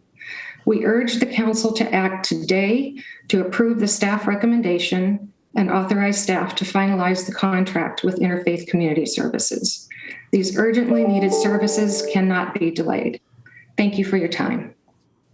Thank you. And now we'll move into our in-person speakers. We have two podiums. So as I call your name, feel free to approach the podium and line up in the aisle as well. Again, you do have 2 minutes, and we do have lights on the podiums. Green means go. Yellow means you have 1 minute left, so you may want to start wrapping up your comments. And then red means stop. And we don't mean to be disrespectful or cutting off anybody, but we do have about 30 speakers left, so we're just trying to be equitable and fair to everyone. So our first public comment is going to be from Jack Feller, to be followed by Katie Taylor, to be followed by Susan Custer, and to be followed by Patty Kirchwem. And then we also have a monitor here just above the council, so you could see when you're coming up next. So with that, we'll start with Jack Feller. Thank you very much. I hope I'm here in 30 years. I'll be 103. Good afternoon, Mayor and Council and staff. It's great to see you all. It looks weird from up here. It's a lot of protection back there. I'm before you today to ask you to strongly consider the proposal by San Diego Rescue Mission, Bread of Life. I worked with Interfaith for 20 years, and I have the greatest respect for how they do it, but I think it's time for a new way. I visited both places of healing presented by San Diego Rescue Mission, and the results are phenomenal. The facilities offer a hand up, not just a handout. When people truly want a way out of their current lifestyle, this is the place to get it done. The people involved in the operation are mostly offering their time and treasure for caring for the people in need. By the way, great land purchase, the site. The difference is there's no government subsidy ongoing other than the facility, which they hope and pray for as they change through God's help the many needy people that want and need help. Maybe you can use $1 million for new hot teams or housing, as was mentioned. 30-day landing spot was giving the people a chance for diversion. It is God's law, not people's law, that we are commanded to care for the needy and downtrodden. It's about love for our neighbor and helping those less fortunate. Thank you for your time. Do a great job. Kathy, Katie, you're next. Sorry about that. To be followed by Susan Custer, to be followed by Patty Kirchwim, to be followed by Kathy Hamilton. So Katie, you're on. Okay. And feel free to move the microphone closer so we can make sure we get you on the record. Okay. Yeah, perfect. And feel free to just speak up on it too as well so we could hear you on TV. Perfect. Thank you. Sorry to give you so much direction, but we're just trying to get everything on the record. Taking away your minutes. No. All right. Okay, so as I see it, instead of lots of small tents lining Oceanside Boulevard, we're going to have a great big one now, right? If we had a bare land site, this might be a suitable option. I don't see this as a suitable option for that location. I've done a lot of construction work. I know what demolition costs. I know how expensive it is to move materials to dump sites now. I have reviewed the financials. I looked at the interfaith tax returns. Well, we have to understand homelessness has become a business. Every year, more grants. What are grants? Government grants are tax dollars. And we have to have a new approach. I don't want another temporary shelter overnight over this. I want a group like San Diego Rescue Mission that actually has a plan to give people a life, not just flipping from one shelter to another shelter to a bread line to this. I want an organization with the vision this gentleman just represented to us. And Oceanside Chamber of Commerce, Brother Benno's, Lucky Duck Foundation, former Mayor Kevin Faulkner, Bill Hohen of Hohen Motors, all submitted recommendations. Who they submitted for? San Diego Rescue Mission. Are we not listening to our community? Based on the information provided, I'm surprised the city staff has recommended Interfaith. A simple dive into the financials, the materials provided by Interfaith and San Diego Rescue Mission, it is clear that San Diego Rescue Mission is by far the superior choice, both financially and for the people. Everyone claims you want to help. So, is the decision by the City Council going to be supporting a homelessness business like Interfaith or a real leader in changing lives, San Diego Rescue Mission? Excuse me, Miss Taylor. Miss Taylor. Sorry. Where do you live again? I'm sorry. Sorry, I live in Paramount. Okay, thank you. Oceanside, thank you. No clapping, please. Our next public comment is from Susan Custer, to be followed by Patty Kirchwim, to be followed by Kathy Hamilton, to be followed by Matthew Schlesinger. Again, as we call your name, please approach the podiums and feel free to line up in the aisle. So, Commissioner Custer, whenever you're ready. Good afternoon, and thank you for the opportunity to speak to you today. By the way, I live in Oceanside. The Oceanside community is very interested in helping the homeless in our town. The most important thing we can do for the homeless is to help them turn their life around and become self-sufficient. As a city, we need to do this in the most fiscally responsible way possible. Between Interfaith and San Diego Rescue Mission, the San Diego Rescue Mission has a proven track record for achieving this goal. While the city will pay for the site improvements of both, the San Diego Rescue Mission only requires renovation of the current building, and Interfaith wants to completely demolish and replace the existing building. I can only imagine that the renovation will be a lot less expensive. Additionally, the San Diego Rescue Mission will not require any money from the city for the annual operation of the program, and Interfaith has budgeted for over $866,000 of the city's money. San Diego Rescue Mission is funded through donations. This allows over $800,000 per year to remain in the city funds and perhaps help other needy residents. The rescue mission only spends 19 cents of every dollar on administration and development. The remaining 81 cents of every dollar is for programs and services. Interfaith receives most of its money from grants, which often comes with strings attached. The most important help we can offer the homeless is a hand up and not a hand out. The San Diego Rescue Mission is able to do this through their 12 to 18-month residential mission academy program. In closing, I would like to say that I am very much in support of San Diego Rescue Mission. They will not require an annual operational money from the city. 81% of their money is spent on services, and most importantly, they have programs to help the homeless become self-sufficient. Thank you. Thank you. Our next public comments from Patty Kirchwim, to be followed by Kathy Hamilton, to be followed by Matthew Schlesinger, to be followed by Brenda Lill. So Patty. Thank you for allowing this forum. I don't understand why anyone would not want to have this forum. I hope we have more of them. We have two good vendors, I trust. I know neither and have no experience with either. So I trust that their hearts and their outcome are in the same place. I would like to hold hands with good people and work together rather than compete. We are tired of government monies dictating government programs, and that's why I think that San Diego Rescue Mission may be a good option as they are receive private funds. That's a big difference. When you, Oceanside, have a piece of real estate, what is the highest and best use? What is the most value? I think that if you had a contractor come in and say it would cost $3 million to level and rebuild versus maybe $1 to $2 million to remodel, and you don't know what's coming down the road in 5 or 10 years, what would your option be to keep money in your pocket and for future value? If one vendor charges you, Oceanside, $865,000 a year and the other charges you none, why wouldn't you want to keep that money and put it to better use?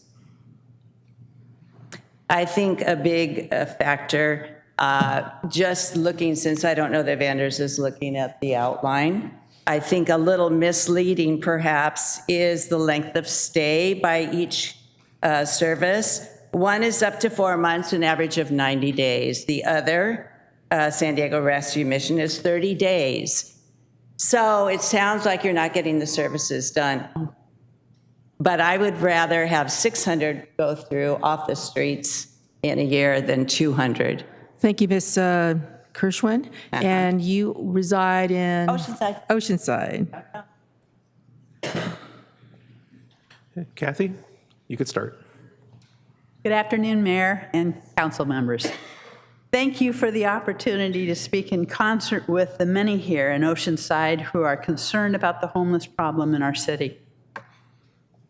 Our city continues in its efforts to find more permanent solutions to this homeless problem, affecting not only those who have fallen on difficult and often seemingly impossible times, but with the businesses and residential citizens who have chosen Oceanside as their home and wish to ensure the standards of security, health, and the beauty of life in Oceanside.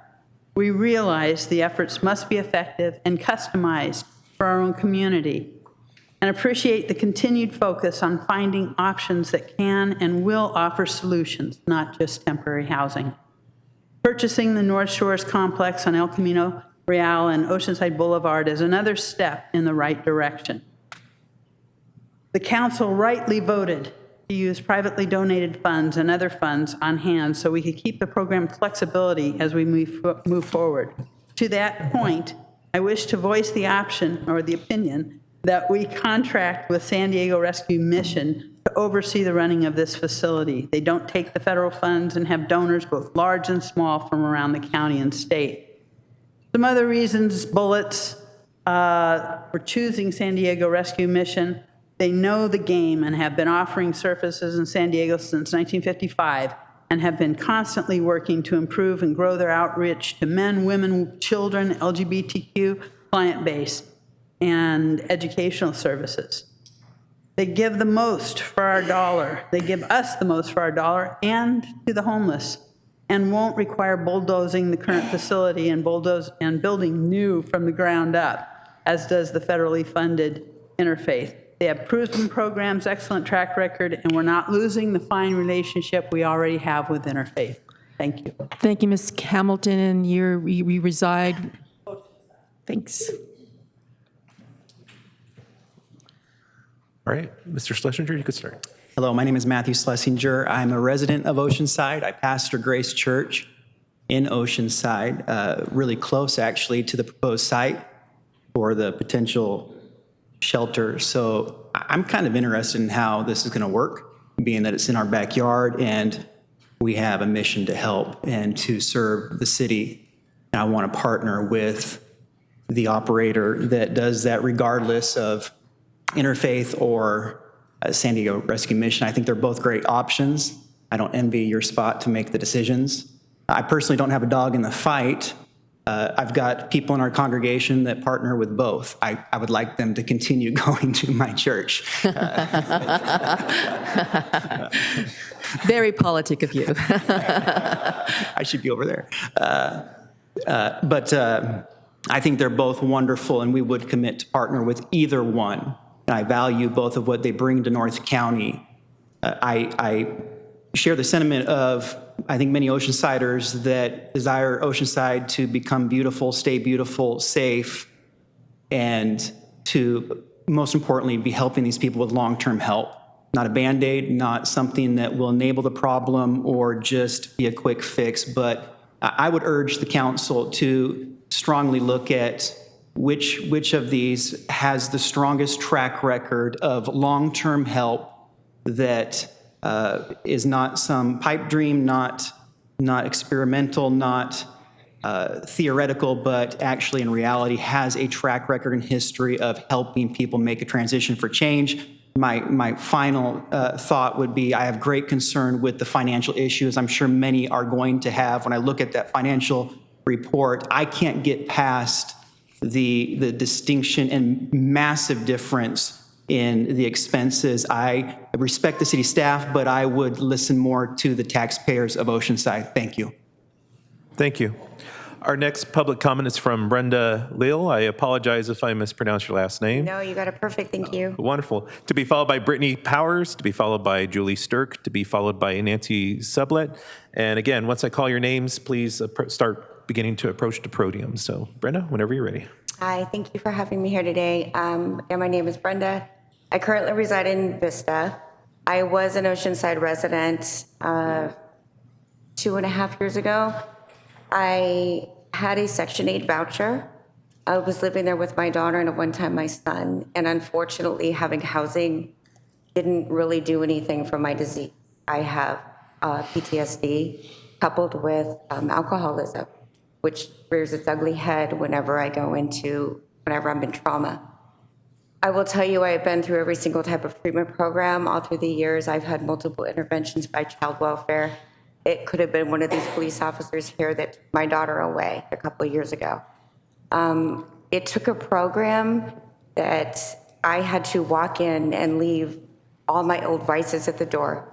I had to go in somewhere and just say, I'm at your mercy. Please show me what to do. I'm here to get well. I believe that San Diego Rescue Mission is that. It's going to give the hand up and show someone what to do. I will say that my daughter is back home by the grace of God. I've had people from San Diego Rescue Mission have prayed for me. They have given me food box, and I've had interactions with them as well as Interfaith, and both are good, but I do have a heart for San Diego Rescue Mission. Real quickly, I've also experienced what it's like to live in an environment that was once with accountability and structure, being expected to be sober and clean and doing things differently, not only behaviors, but not using.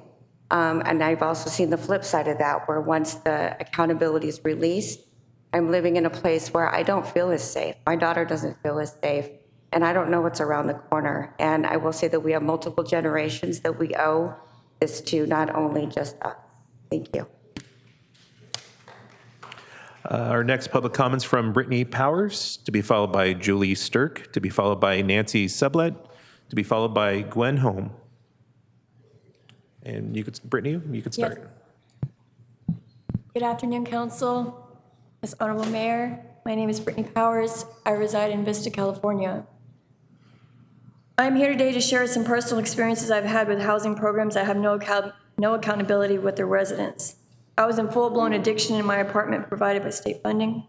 I was an intravenous IV drug user where heroin and meth consumed my world for multiple years, where blood was spattered on my walls, where needles were an open access to my daughter, where meth saturated the walls, where I was in an abusive and toxic relationship, a place where I had no accountability or morals, values, or self-esteem. My house had turned into a prison, not only to myself, but for my daughter. A house filled with closed windows and paranoia. I eventually was arrested. I was convicted of possession, sales of narcotics, along with child endangerment. My daughter was removed and placed in the state's custody. After being incarcerated, I was admitted to a drug treatment facility while I was offered rapid housing. I declined the offer, and instead of repeating history, I decided to do something different. I needed to be held accountable. I needed structure and help, not just handed any other free ticket to lead me back to addiction, abuse, and another CWS case. The environment I live in now has given me so much stability, strength, courage, love, and most importantly, the help I needed. I'm proud to say that I have 21 months clean. I have full sole custody of my daughter back. I work full-time.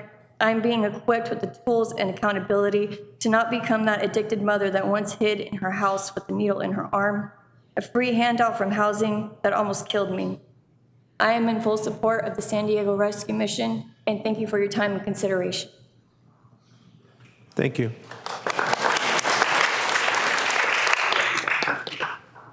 All right, Julie. Thank you for making that short.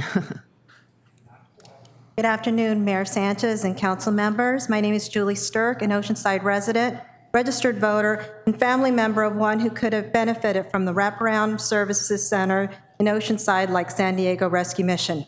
My family member once told me he didn't need food handouts. Food was easily available through churches or people he met on the streets. He told me he needed $1 so he can buy a beer to help him sleep.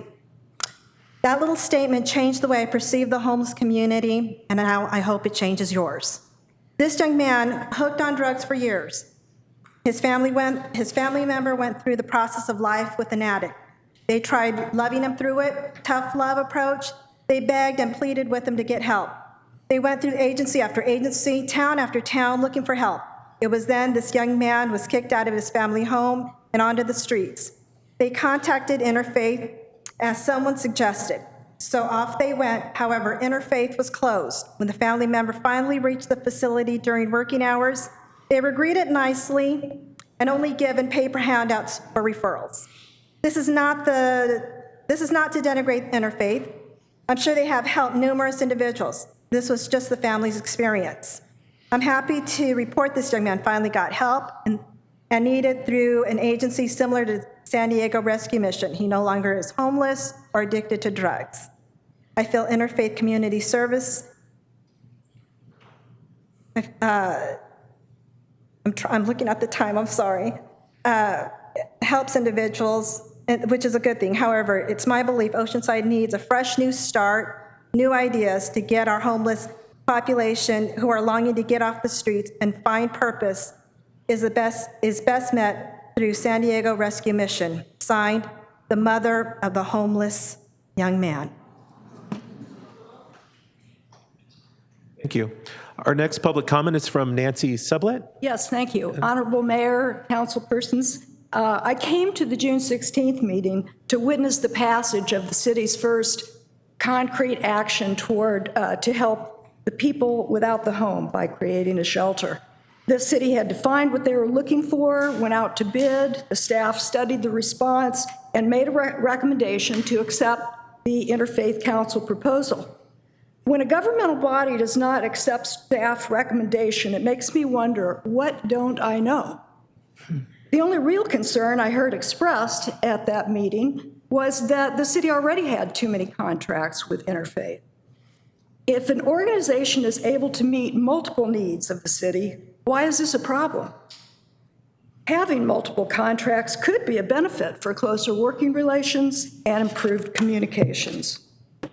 Today's workshop may be an effort to appease naysayers on this project by delaying the decision or increasing public understanding of how all this work would work. in my opinion, it would have been better to award the contract and have that awardee educate the public about how this works, or have this kind of a meeting much earlier in the process before the staff makes a recommendation.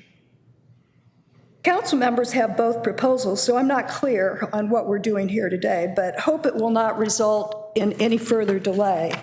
I support prompt action to award the bid to Interfaith Council. Thank you very much, and I live in Oceanside. Thank you. Our next public comment is from Gwen Holm, to be followed by Corinne Blackmore, to be followed by Justine Mackey, to be followed by Shannon Anderson. And Gwen, you could start. Hello, I'm an Oceanside resident. As a military brat, you have a hard time deciding where you grew up or your roots are, but I grew up mostly in Oceanside. Even went to Jefferson Junior High with our Mayor, Esther Sanchez. I have volunteered with Interfaith for the past 3 years, repackaging bulk food and making lunches, lots and lots of lunches. I retired in 2014 after working 30 years for NASA on the business side. I was responsible for finances, procurement, HR, facilities, security, and public affairs. I've listened to many presentations by proposers. Both are worthy organizations, and I offer these 3 points for your decision-making. Number 1, funding. Donations are tough for donors, and relying on them for operating expenses is tricky. Government does have a role, as they have tax dollars to use for priorities for their constituents. Homelessness is one of those priorities that is plaguing our city, our county, our country. Number 2, Ocean Shores High School was built in 1974. Yes, it was a great year when we graduated, but it's an old building. Bringing it up to current I knew I liked you. Thank you. We were prodigies. Building it up to current codes, bringing it up to current codes will be very, very expensive. You don't know what you have until you start doing the demo work. And I say this from experience. And so beware of your budget for that rehab. Now, what happens when you find a major problem in the rehab? Could it be a showstopper? What's the backup plan to meet the up and running requirement? And I think the RFP said 90 days, whatever it was. You've got to have a backup plan. And lastly, homelessness is local, and therefore I believe the solution should be local. Transporting Oceanside homeless to San Diego Rescue Mission's downtown facility or another center is expensive. Thank you. Thank you. Our next public comment is from Corinne Blackmore, to be followed by Justine Mackey, to be followed by Shannon Anderson, to be followed by Joyce Canine. And Corinne, you could start. Good afternoon. My name is Corinne, and I am a resident of Oceanside who has struggled with homelessness, addiction, and mental health issues. I have 2 years clean and sober, but when I finally made the choice to get sober, it wasn't easy, and I needed to have a structure that required me to be accountable. My children were taken from my custody because I was an unfit mother who would put them in danger. My choice to get sober came from the consequences of my actions. I went through a 90-day rehabilitation program and was kept over that 90 days because I was not mentally stable to go out and live on my own. I needed an option to have a safe place to live for myself and my children. I also needed a place that would require me to stay sober. It was the only way for me to continue on the path to getting my children back into my custody and for me to live a life with meaning. I am here today to share my experience and ask that there simply be an option for families who want to live in a safe, sober environment. An option for there to be housing that provides structure and accountability. I made the choice to become sober, but I only stayed sober because it was required of me. It was required to change my thinking and how I was living life before. Once I had the mental clarity of being sober for an extended period of time and the mental health help that I needed to stay out of my manic episodes, I found that I wanted to be clean and sober and have safe living. I found that I wanted to have a better life for myself and my children. I also found that I was capable to use the resources that were provided to me, but only after I got clean. My experience with Housing First has negatively impacted the lives of my family as well as friends and peers. I've watched a child find their mother almost dead in her bedroom from an overdose. I've had neighbors outside of our apartment high, acting erratically, and fearing for the safety of my family. I've smelled meth coming through our walls, putting the physical health of my 2- and 4-year-old in jeopardy. My son has witnessed children being taken by CWS. Thank you. Thank you. Our next public comments from Justine Mackey. Hi, good afternoon. My name is Justine Mackey, and I wanted to let you guys know from a personal experience that homelessness cannot be solved by throwing more money onto the problem. Homelessness has root causes, and until those root causes are addressed, the problem will continue. How do I know this? I know this firsthand for being homeless off and on for 13 years. I was finally able to break free of the cycle of dependency on the government and handouts that weren't helping by getting into programs that had accountability, drug testing, curfews, and case management. And I needed to be in these programs for longer than 90 days in order to change. From having that accountability, I now have been able to hold a stable job for 4 years. I have been able to stay clean and sober for over 6 years, and I am a great parent and mother and completely off of welfare, not dependent on the government anymore. When I was, which is huge. When I was a little over a year sober and I had my little baby, which was 4 months old, Morrissey, we had nowhere to live after being in a treatment center. We had nowhere else to go. We went to Interfaith and I let them know that I was staying in a home with an active drug user and didn't have anywhere else to go, and they offered me a $10 gas voucher. That's what they offered. While I was in the waiting room, I saw many people that were high under the influence coming out of their case management with vouchers for housing. I was devastated. I would like to see San Diego Rescue Mission get this. Thank you. Thank you. Our next public comments from Shannon Anderson, to be followed by Joyce Canine, to be followed by Graham Frazier, to be followed by Robert C. Smith. Shannon, whenever you're ready. Thank you so much for the opportunity to be here. My name is Shannon, and I live in Oceanside. I have been homeless, I am an addict, and nothing changed until I got clean and sober. I had grown up in the foster care system due to having a young addict mother. I was told I would be another statistic. I was told it was okay and understandable that I would choose drugs and alcohol. But once I lost my own children, I knew I couldn't put them through what I had been through. Losing my mother at such a young age to her own addiction, as she did not have the support and tools to get better. I knew I had to get clean for my sake and especially my children's sake. I knew I had to stop this cycle. I went to rehab for 6 months. While I had an open CWS case, I was offered a housing voucher. I knew at that time that with barely 6 months clean, I would not make it on my own with zero accountability. I needed accountability because my life and my children's life depended on it. With the proper interventions, random drug testing, and support, I was able to get my children back and achieve long-term sobriety. I worked through the deep-rooted issues that caused me to use to begin with. My children and I ended up in low-income housing, which was considered clean and sober housing. Unfortunately, over the last several years, random drug testing has fizzled away and is no longer required. I have recently seen in this year alone families who fought so hard to get their children back lose them overnight. A child had to find his mother near dead due to a drug overdose. These people were thriving not too long ago because there was accountability. And now I am sadly seeing people that were doing so well just being enabled to use and stay stuck.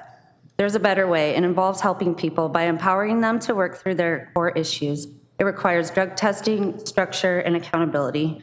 Recovery is possible. I am proof of that. The cycle stopped with me. My own child, who's had trouble with the law himself, has successfully completed juvenile probation and drug court. He recently graduated high school at 17 years old after being told he would probably not graduate at all. The generational curse truly stopped with me, but it all started with accountability, and I'm in favor of the San Diego Rescue Mission. Thank you.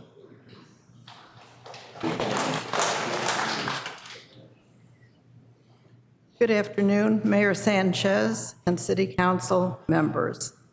After listening to everything, I've decided to support the San Diego Rescue Mission. The mission is here to help men, women, and children, and have been in existence since 1955. If you are addicted, homeless, or poor, they have a time-tested program for you. And the best part, they are privately funded. They house 50 people at a time, keep them for a 4-month period, and then they have the tools to be on their way to a successful life. Thank you. Thank you.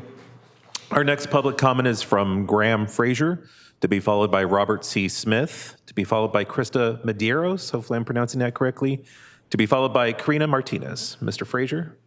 Honorable Mayor Sanchez, members of the council, I'm Graham Fraser, a 40-year resident of the city of Oceanside. I live fairly close to this facility up in Henny Hills area, so I can overlook almost the facility. Also, I've got a history with that facility. Both my wife, Ann, and I were corporate sponsors of the continuation high school there, where we were helping young people not get into homelessness. So it's sort of a cycle back as to support the San Diego Rescue Mission to take over that facility and run it the way I've heard. I know Donnie can run it, and Tim Yazagiri. I know them both personally as fine administrators. As far as the cost, we've heard a lot about cost today, about whether it's more costly to build new or rehab it. I can tell you that I believe that rehabbing will be significantly less costly, as also it's going to be less timely, less time to take. I didn't see what the interfaith building looks like. I just saw a big blob there, so I don't know what it's going to look like. So so how can you judge at this point what it's going to look like since you haven't seen it? First of all, and the other thing too, by the time architectural plans are prepared, city documents are put together, city approval, you're going to lose 6 months on that program with a new facility right off the bat. So I like the idea, the fact that it's a navigation center with the San Diego Rescue Mission. But by that means it navigates people to the facility which best suits their needs, whether it's interfaith or maybe it's Solutions for Change, whatever. Get them the help. And it's only a 30-day program. I see them cycling a lot more people through there than having a residence there. So they have the facilities in other areas, particularly downtown. Donnie mentioned the facility in the city of San Diego to send these people to, those that want it. Thank you. Thank you. Our next public comments from Robert C. Smith, to be followed by Krista Medeiros, to be followed by Karina Martinez, to be followed by Zella Mitchell. Mr. Smith. Thank you, distinguished mayor, city manager, got all the important people here. I'm a member of the Strand Oceanside Mission. There are two of us, Vice President Judith Ann, my bride, and I'm the chairman of the board. Our mission is every day, 7 days a week. We start at 5:15 in the morning. So we meet a lot of people, lots of people. Most of them are homeless, although many of the maintenance people are our friends, and as well as the contractor. These two offers that you listened to today, that was my business before I retired. Interesting to see the presentations. I like the emphasis on dollars. Where are you getting the money? Who's going to fund it? What's the schedule of the procurement? Those are heavy questions. When you don't have answers, you expect to see somebody out here in the parking lot running around in a circle with their hair on fire. I don't have any hair, so you can see that. So I would, we support San Diego Rescue Mission. People have their hand out. I don't know how long the budget cycle here is in Oceanside, Madam Mayor. When someone says, I'm going to work with the city and I'm going to go find funding, I wonder who's going to write the grants and the proposals, who's going to evaluate them, who's going to submit them, who's going to fund the people to write the proposal. So anyway, I want to emphasize the financial aspects here. The risk of going with someone, I want you to fund me. The easy road. In my business previous, nobody ever funded us. We paid for our own offers and our own evaluator. So I encourage you to find the funds for rescue mission.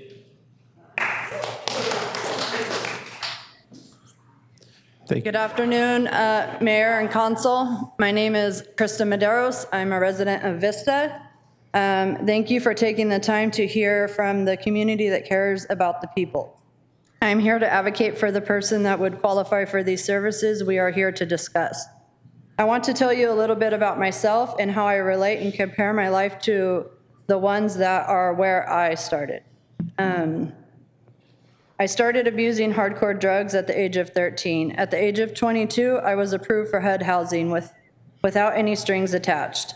I was still addicted to drugs and had no structure or guidance in my life.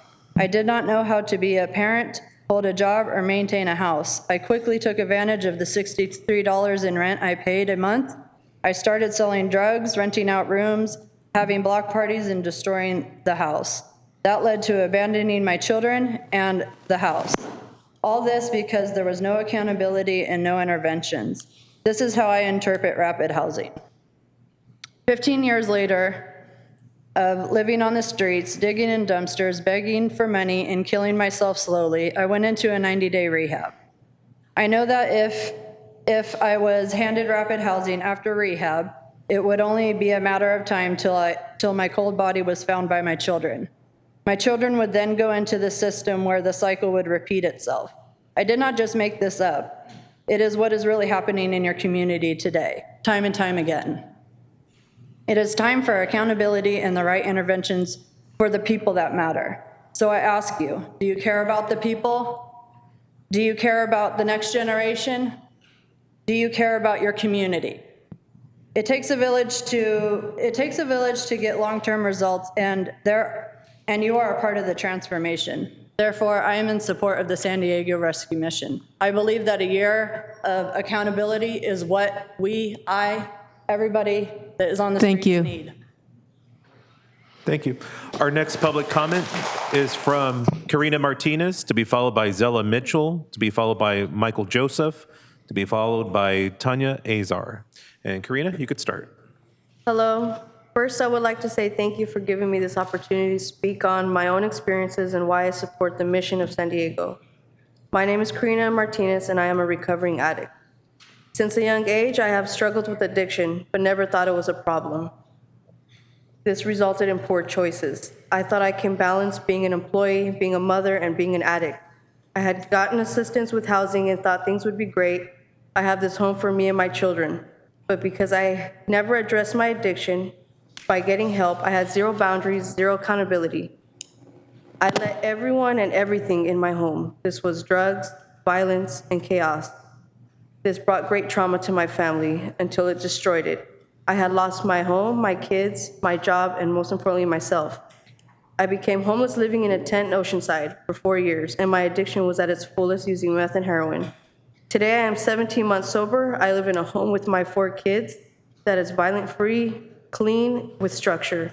I could not have come this far if it wasn't for me being in a program that held me accountable, and for all the life skills I have learned to become a self-reliant individual and break the cycle starting with myself and in my children. Thank you.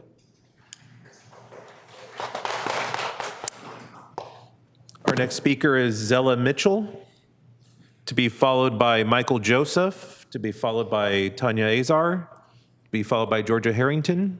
Do we have Zella Mitchell here? She left? Okay.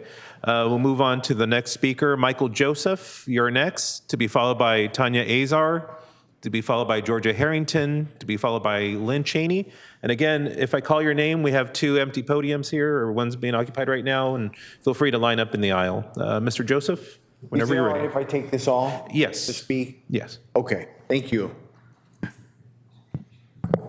Greetings, Oceanside Mayor, City Council members, and guests. Firstly, I offer these words up to God Almighty. My name is Michael. I am a U.S. Army veteran and a diagnosed schizophrenic who was homeless in the years of 2015, 2016. After 10 months of this experience, I realized I would not be able to get employment and find a home. I approached Interfaith led by Greg Angel. Within 2 weeks, I was in residence at Interfaith. After 2 months, I had a dream. I awoke the next morning knowing it was time to get a job. I did so with a solar company in San Marcos in sales 4 days a week. I took the bus and rode my bicycle. I saved $5,000 and was able to afford a used Volvo and a deposit money for a new apartment. This took another 8 months, but depart not. The happy ending does not end there. In May 2019, I attended a function led by Greg Angel. I told him I wanted to repay him for saving my life. He recommended that I join HEAL. I did so and became a public speaker, assisting and influencing public legislation regarding San Diego's homeless crisis. At one of my speeches, a businessman approached me. He said he wanted to do business with me. 5 months later, he devised a plan to be an independent contractor for the Lucky Duck Foundation. After that time, I became a supervisor overseeing volunteers and interns at the Miramar Homeless Meal Distribution Center. I have played a significant role in distributing over 500,000 meals to our homeless citizens here in San Diego County. As well, I deliver 1,050 meals weekly to Interfaith's Escondido doorsteps. I tell you these things so that all of you may remember that homeless have dreams that, if anchored by your efforts, can plug them into a more self-sustainable economy with dignity and respect for all life. Mr. Michael Joseph.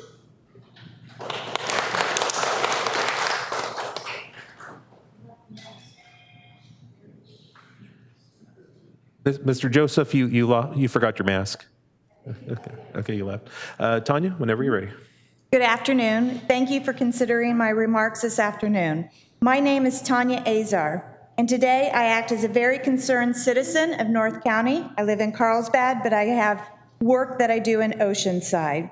I have spent over 20 years in the private sector as a successful executive. I've owned my own businesses, and I've worked the last 10 years with nonprofits and at-risk populations. This past year, I have focused my time working with the most vulnerable of our communities, our homeless families. When I began this work, I dove into the research, the data, the information about different solutions. Every day in my education, I walk away shaking my head, more confused and appalled, and honestly pissed off. The approach that our government offers only treats the symptoms, only measures and transactions. And it seems to care only about the number of people in a shelter versus the number of lives that are permanently lifted out of their difficult situation. It is not surprising that the homeless challenge continues to escalate. The Housing First policies adopted and enforced have less than 20% individual success rate. Sure, they may meet 100% expectations of the number of beds given, the number of meals provided, and the number of needles distributed to addicts.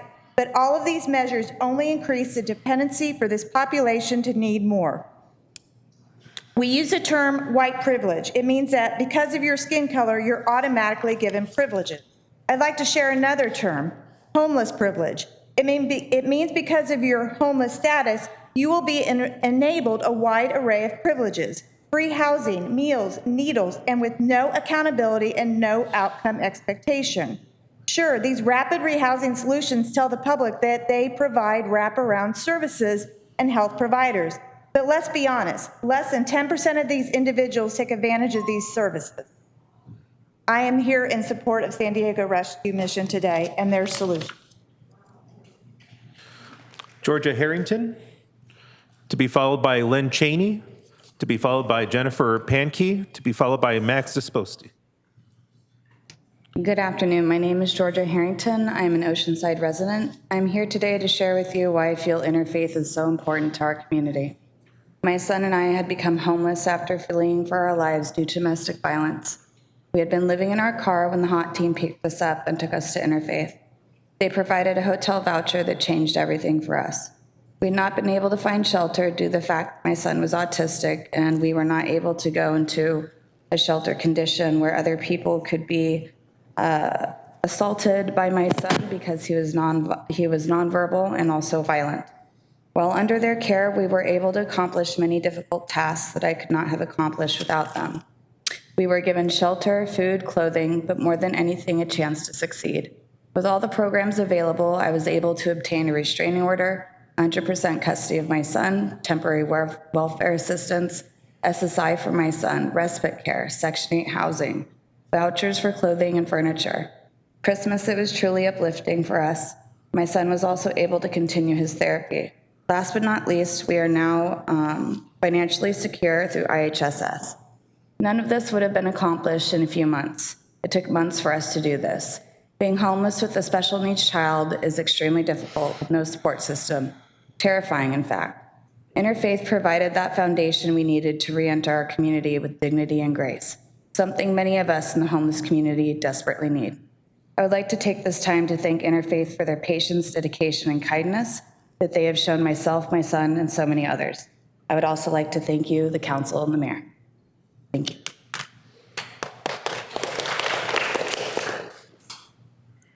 Lynn Cheney? Is she here? Do we have Lynn Cheney here? Oh, okay. She left. All right.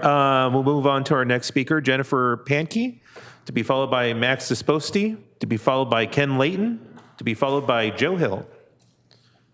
Good afternoon, Honorable Mayor and City Council. I'm so super nervous. Congratulations to all those stories of overcoming that we heard, and thank you guys for being courageous and sharing your experience, strength, and hope. I'm just gonna breeze through this. The scariest line I've ever heard is, "I'm from the government and I'm here to help." As a nation, the homeless industry is $1 trillion a year business, and we keep doling out money as we go. People who have no personal experience with homeless or addiction have any business mandating laws and deciding where the money is funneled to. I'm not talking about degrees or management of. I'm talking about sleeping on a sidewalk because no one will let you near their house because they know you'd sell their cat, if it meant you would get one more high. We have never before in history had as many programs, funding, and housing as we do now, and the homeless population has continued to increase exponentially. We give people things and we call it a win, when that is exactly what the addicted homeless population wants. I'm an addict. I have 11 years clean and sober, and I'm speaking from experience. When I got clean and sober, it wasn't through my own volition. I had some serious consequences that I didn't want to face, and it was either long-term jail, lose my daughter, or get into a treatment facility. I did that. I did not do it with the intention of staying clean and sober. After some clarity, I was able to think clearly and start making good decisions, but it didn't happen in 90 days, didn't happen in 4 months. It took a long time. Over the years, I've had Section 8s, tons of services, optional, low-income housing. I was getting high then, as were all of my neighbors. All of that was sufficient because I was under the influence. I didn't know who I was without drugs. I didn't know I was capable until I had a clear mind. It wasn't until I went to a program that led me through accountability that I was able to feel supported and that I was valued. I had to understand that I used because I had severe anxiety and trauma, and that if I didn't deal with that, then I would always go back to drugs. But I would never address it before because I had severe anxiety. Get it? It's okay to require that people look at themselves. Please hold us accountable. Please require sobriety. Please treat us and show us that we're capable and worth more. Please stop fake caring. Thank you, Ms. Stop Pankey. loving people to death. I am forever grateful, and I'm here to support San Diego Rescue. And your city? And I, former Oceanside, just bought a house in Fallbrook. Fallbrook. Good afternoon, Mayor, City Council. My name is Max Disposti, City Residents of Oceanside. I'm also the founder and CEO of the local LGBTQ Resource Center. We work with homeless folks. We provide services in North San Diego County. The reason why we care to be here today, because we supported the proposal of Interfaith for a lot of reasons. We built a relationship for the past 10 years alone. It hasn't been easy. Sometimes I got on Greg. But the reason why we did that is because we built a relationship throughout the years where we could create accountability about serving LGBT people. For those of you that don't know, 40%, in some cases 50%, of homeless youth between the age of 14 and 24 are the people who end up in shelters and on the street. 40%. 20% of the veterans homeless folks in Oceanside and in San Diego County happen to be LGBT. So if you think this is just a small percentage of the problem here, you need to reorganize that view, because almost half of the people on the streets in San Diego proper are LGBT. I talked to the team for many years. I talked to the CEO, great people. This is not against them, but they had no track record for supporting LGBT people. I'm not saying they are openly discriminated. That's not my claim. They had no experience Otherwise, the work we've done with Interfaith, we've done training, we supported just this year alone 35 people, homeless youth, and not just youth, were referred to Interfaith with stable outcome results. I can't have a track record the same because it hasn't happening. In San Diego proper, the Rescue Missions, San Diego Rescue Mission doesn't have any track record with work with LGBT people. Again, I'm not saying that they're discriminating openly, no track record, no responsibility. So I really invite you to think about the big populations here that might be excluded just for lack of experience. It's not for intentional work. But the track record of Interfaith, despite the challenges and everything else, has been positive and actually with great outcome for our LGBT people on the street. Thank you so much. Ken Layton speaking only for myself. Councilmember Rodriguez made a joke of himself in the council last meeting when he used up time to denigrate CORE, an entity that has a successful track record with Oceanside and was about to be named as builder and operator of Greenbrier Village Apartments.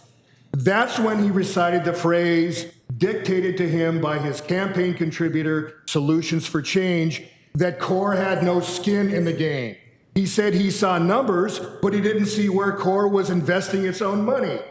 Rodriguez just couldn't understand the agreement. That means Mr. Rodriguez is voting tonight on complex issues that he can't even fathom. Quote, I see numbers, but it doesn't say you are buying the property. Only problem, it did say CORE was buying the land, and poor Mr. Rodriguez just couldn't get it. Apparently, Mr. Rodriguez is a lot better with numbers than those pesky words. He claimed a CORE operation, Mission Cove, is a den of crime, then embarrasses himself yet again by calling the police chief to the podium, who says he is not aware of any such crime aggregation. He then suggested CORE may become deadbeat on a loan when the mayor noted that CORE has repaid all its other debts to the city. And then after he embarrasses us all by proving he can't understand what he is speaking about, he joins the others and votes yes on Greenbrier and CORE after he says CORE is a nexus of crime, that it relies 100% on government leveraging and doesn't pay its debts. What do you really stand for, Mr. Rodriguez? Do you really believe the false bully bile you spew? Or are you just reciting stuff you're told to say? Recuse yourself, Mr. Rodriguez. Our next speaker is Joe Hill, to be followed by Forrest Miller. And then we did have a registered speaker for Zoom that only emailed one staff member of the city clerk's office, and that's Brenda Mitchell. But she did register in on time. So Joe, whenever you're ready. Good evening, Honorable Mayor, City Council. Joe Hill, Oceanside resident. We're really here tonight to pick a vendor who's going to take us on a path from homelessness to home low-income housing.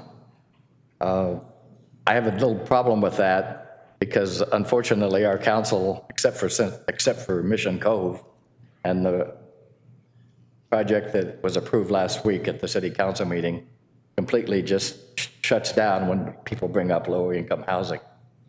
Maybe it's because the BIA says there's no builders out there that build low-income housing, but there are, and we need to do the job to get that housing into Oceanside. One of the gentlemen had a great quote. He wants the city to focus on affordable housing. I don't believe this council can do that because there's too many other things they're worried about. I'd like the vendors to respond to a couple of questions. 90 days or 30 days? What's the result of how many people actually stay in where they are after those 2 periods of time? Do they come back? Do they go become homeless again? They must have some statistics to give us. Also, since the city's going to pay for the remodel of the building on Oceanside Boulevard, I don't know when it was built, but that's going to cost a lot more than initially is thought. I mean, anyone that's remodeled a house, like the young lady said earlier, you run into things you never expected. Does it have asbestos? Does it have lots of other problems? I doubt that number is going to be correct. Also, someone brought up a 12-month, what did they call it? 12-month solution for housing. I think it was San Diego the San Diego Mission folks. Could you just please explain that to the group so we know what's going on and what that really means? And that is all I have. Thank you very much. Thank you. Our next public comment is from Forrest Miller, to be followed by Brenda Mitchell. Is Forrest Miller here? Forrest Miller? Oh, he is here. All right. Please make your way up to the podium, sir, and you will have 2 minutes.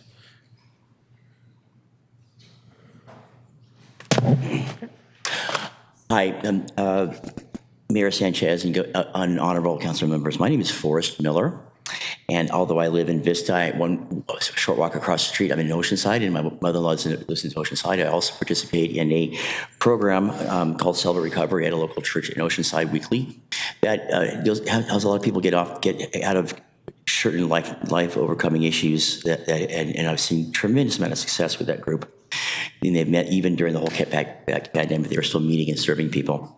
Although I've been blessed not to have any chemical dependency issues or homelessness issues myself, because I'm involved in a church that was in downtown Escondido, and they contributed for years to the interfaith. They also ran a program with the church. It was a 12-step program that would basically help people not only learn to deal with the consequences of their poor decisions, and not everyone who's homeless is there because of their irresponsibility, but there are certainly many people there who are homeless because they've acted recklessly, or they have character faults, or because maybe they have made maladaptive decisions or habits, or because they have some attitudes that could use some adjusting. And I've seen with my own eyes people who continue to be given things and never change, and people who have actually been encouraged to have a life-transforming experience that helps them wake up and realize, oh, wow, there's a better way to live, there's hope. And this only really happens successfully. We have a community of people who are there for them, many of whom have been years in addiction themselves and got out, and have been sober for many years, are now helping others get out. And have the hope and the encouragement and the light forward and the path and the success skills and the way to teach people through these programs to help and get off the program. My grandparents were, for many years, my granddad was a dentist. He do very well in his practice, and he invested his money conservatively. And although I'm sure he paid a lot of taxes too. Just a minute, okay. He always saw fit to always give money to the Los Angeles Rescue Mission because he saw it helped people. In my experiences, whenever the government gets involved, federal government money, 40% goes to... Thank you, Mr. Miller. Thank you. And then our final speaker is Brenda Mitchell on Zoom, and I do like to apologize to Ms. Mitchell for the confusion earlier. So, Ms. Mitchell, whenever you're ready. Thank you very much. Good afternoon, Honorable Mayor and City Council members. My name is Brenda Mitchell, and I'm on the Board of Directors for Friends of La Posada, who supports the selection of Interfaith Community Services as the operator of Oceanside's proposed homeless shelter to be located at 3131 Oceanside Boulevard. Friends of La Posada, formerly Caring Residents of Carlsbad, was founded 31 years ago to help those unsheltered migrants and agricultural workers in Carlsbad by directly supporting the La Posada de Guadalupe men's shelter. It's the only men's shelter operating in Carlsbad. Since that time, the homeless population has expanded to include many types of people, such as veterans, families, and individuals experiencing mental health issues, and those actively struggling with substance abuse disorder and addiction. We understand the importance of providing sufficient and accessible facilities that provide care for a wide range of individuals, regardless of the circumstances which led them to being unsheltered. We have reviewed the proposals submitted to the Oceanside City Council and believe that of the two submitted for consideration, Interfaith Community Services is the best choice to effectively operate Oceanside's proposed homeless shelter.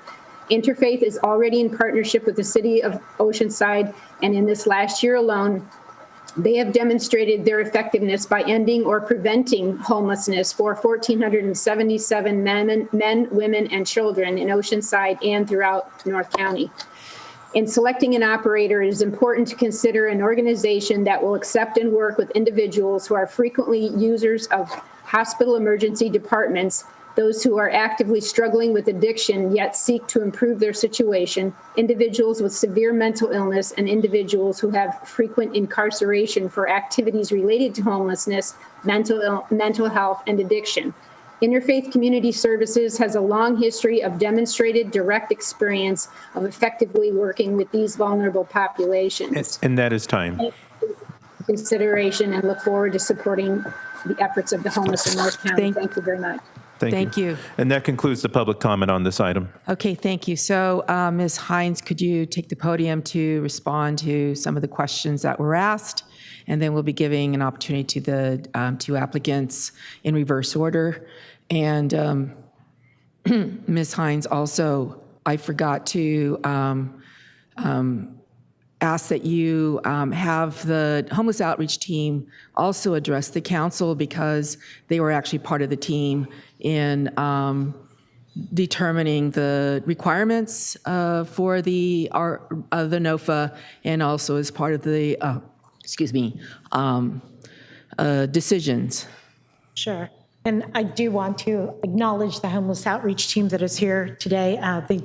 They're the boots on the ground. They work every day with our homeless population. They know the needs better than I do sitting here at City Hall. So as questions do arise, they are available here to respond to some of the questions that were asked. In terms of the questions that were asked, it might be more prudent for both the operators to talk about, but I heard a question related to rehab versus relocation. Really related to, are we just moving people from one place to another, and whether or not you can effectively work on solutions on site. I think that in terms of the applications that were received and the information provided there, absolutely trying to provide those services on site is probably the first step towards recovery versus moving persons around from one facility to another. There was a question regarding, I think, willing to do the work by one of the speakers.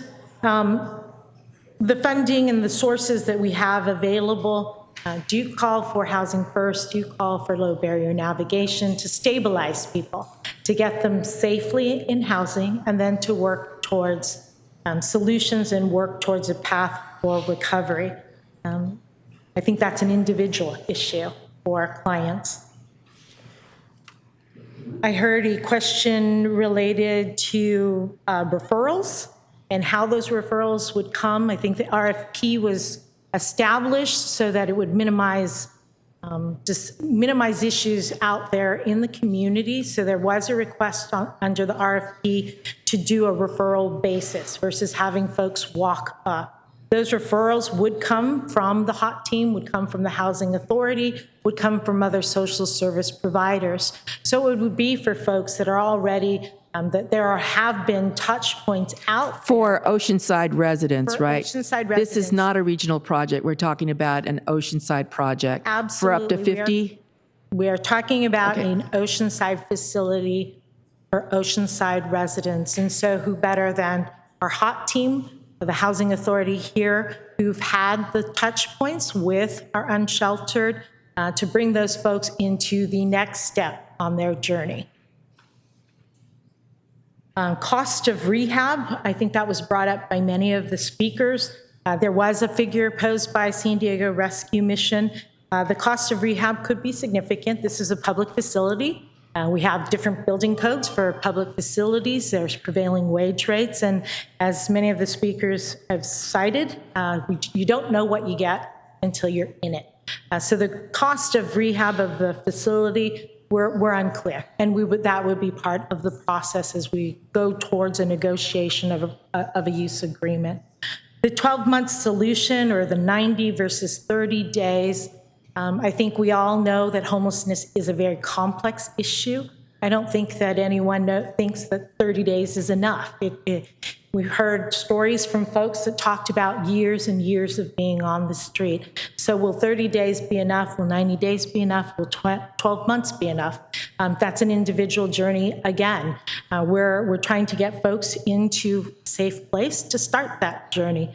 I think the issue is more of what is that next step from the bridge shelter, and which provider can provide those next steps? Is it on site? Do they have the continuum to move people through that journey and to get them the help that they need? Were there other questions? No, I think you pretty much covered it. I think especially was the question, how does a person get in? And I think we're all looking at an Oceanside solution for Oceanside residents and not a regional solution. Absolutely. Okay. And for the homeless outreach team, who would like to, so I think there were some questions by the council on why one was rated higher than the other. And I think for the homeless outreach team has actually been out there on the field and doing many of the referrals. Madam Mayor? Yes. I think that's well, I'll let the chief speak. Good afternoon, Mayor and council members. Just a point of clarification. Police department staff was not involved in developing criteria for a shelter. Our staff did participate in the review of the proposals. Okay. And to the extent that any questions regarding that review, I have staff here that can answer those questions. Okay, thank you. Did you have anything to add, Deputy Mayor? Okay. All right, so no, I believe most of the questions have been answered by staff that were posed by the public. And so now, rescue mission. Please come forward and give your final thoughts. Basically, as to questions that were raised during Absolutely. the process. And so a couple of things is that understanding that both of us are offering a low barrier shelter. Okay, and what we're going to do is we're going to take referrals from from the Housing Authority as requested in the RFP. Just again, yeah, the homelessness is complex, and we operate a low barrier shelter right now. Those issues about even being able to navigate a shelter, that's just some of the issues.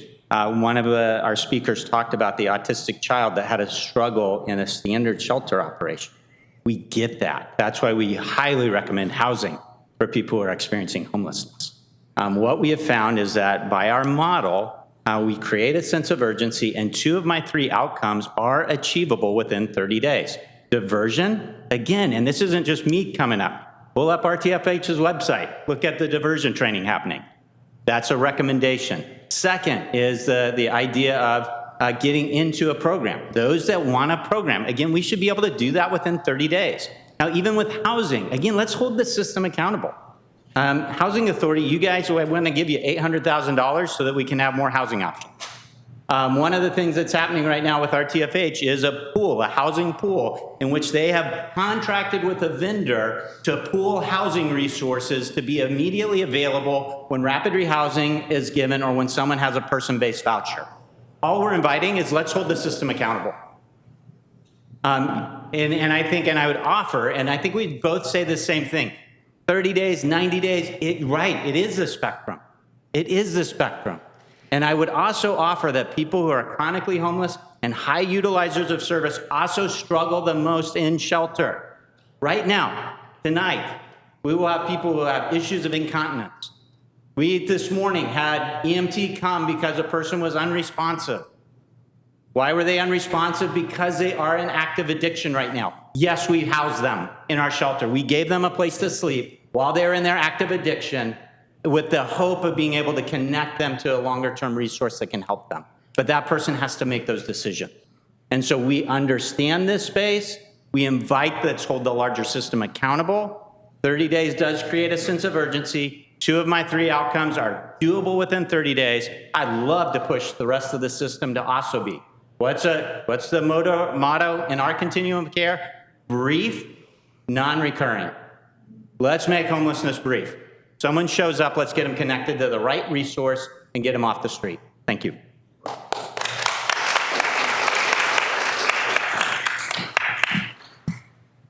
Thank you, Mayor and council members. A few items. Diversion has been mentioned. Paul just mentioned it. Diversion is keeping people out of shelter. So diversion, once somebody is in a shelter, doesn't make sense. That's called moving somebody from homelessness to housing. Outcomes are very important. And looking at the track record of who you select to provide a low barrier shelter is important.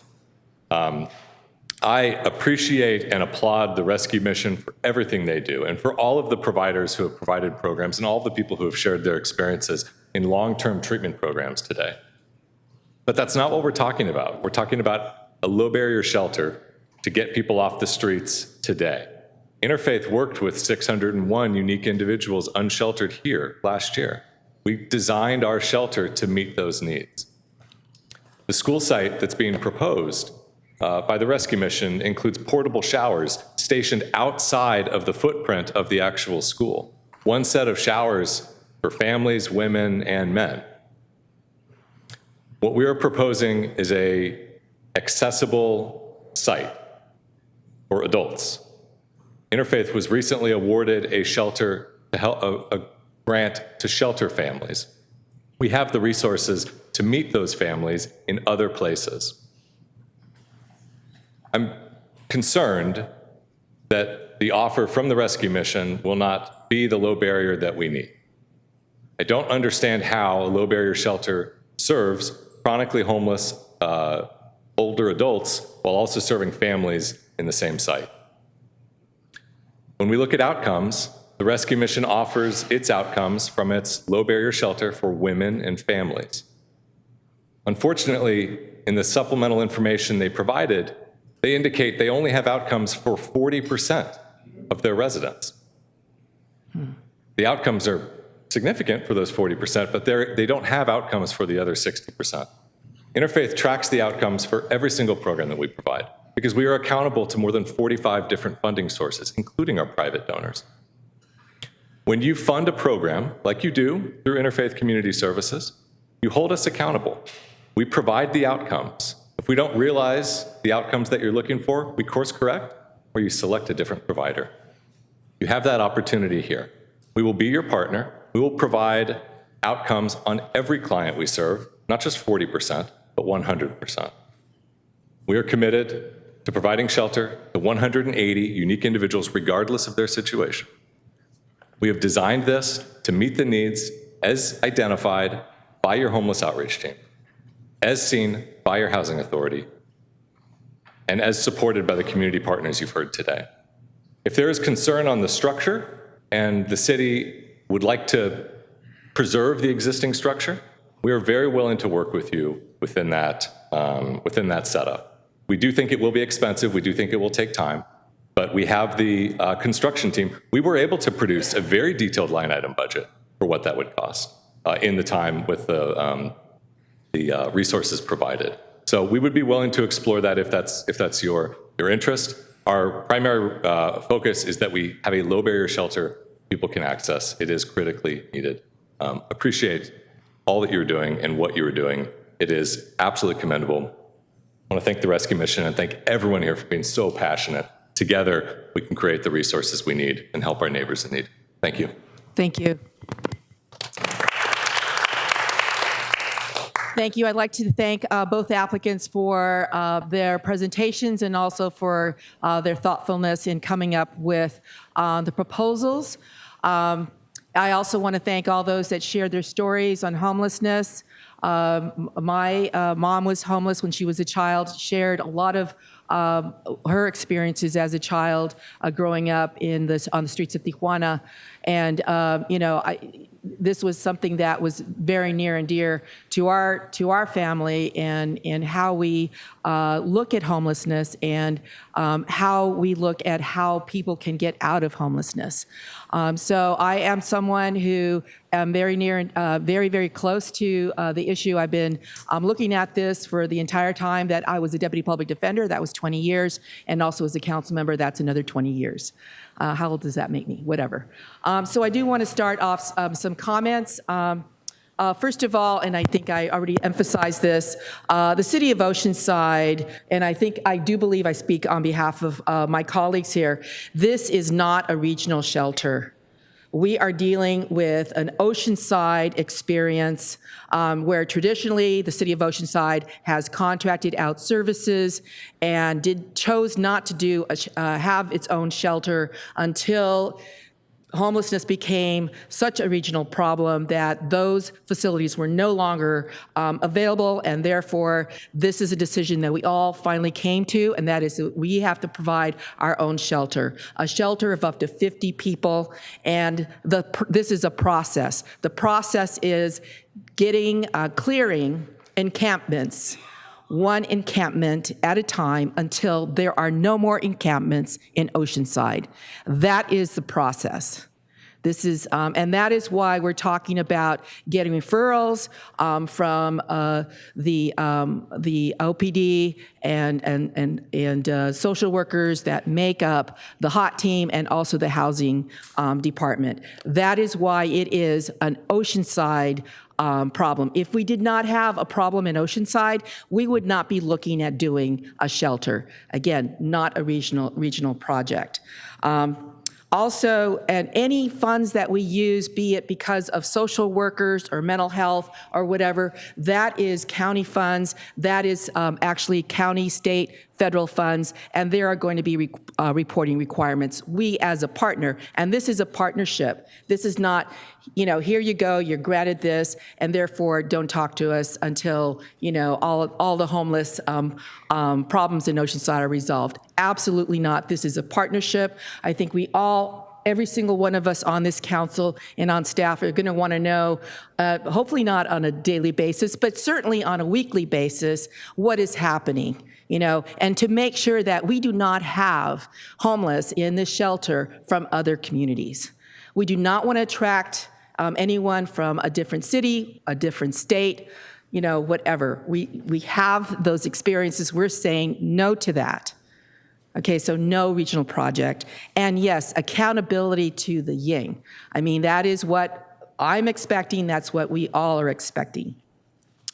It's a 50 bed facility that we're looking at, not 100, whatever, 22, it's 50. And it is the hardest, the absolute hardest homeless population that we're targeting. Not families. Though the families do not become problems for us. We are responding to the community, to health and safety, a lot of safety issues. And believe me, we are serious. I know everyone here is serious about clearing every single encampment, including the river, the San Luis Rey riverbed. So this is all going to be very, very focused on Oceanside. I hope that is very clear. It's not the entire site. We are having other departments locate there, so it's not all available. And we have to do this. We don't have enough space we're basically doing Fire Station 1. We'll be doing other things as well in the city. So it's not the entire site.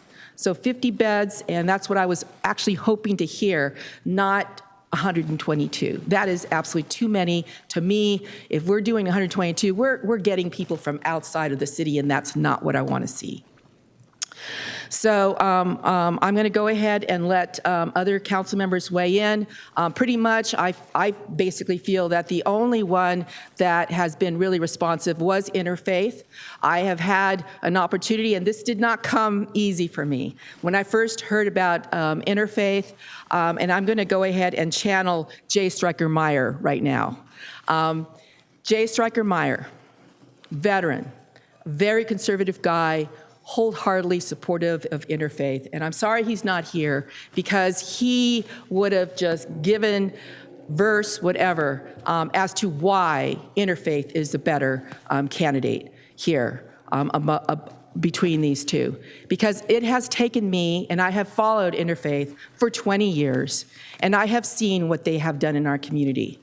They have subsidized our homeless. They are the ones that saved us by being able to contract with us for our homeless. Because we didn't have a homeless shelter. They have been receiving through the county homeless $7 a bed per night. Is that the most ridiculous thing? And I heard, and I hope this is not about a philosophical, because I believe that what we're doing is about results. Doesn't matter the philosophical, we have to look at the hard facts here. I don't think 30 days is enough. No, I think that's kind of a fantasy thing. And I certainly don't want to get the buck passed back to the city of Oceanside. Well, you don't have enough housing facilities, so therefore, they're going to be recycled. This is not what I want to see in Oceanside. I want to see true results, and with the humanity that we all have and share. I am really sorry that we have two really good organizations competing like this. I certainly didn't enjoy some of the letters that were, went a little above the niceties, and that's all I'll say about that. But I think that the partner that we've had, homeless folks that have seen us day after day after day, have developed a faith and trust, has been interfaith, and I think that is who we should go with. Okay, Councilmember Rodriguez.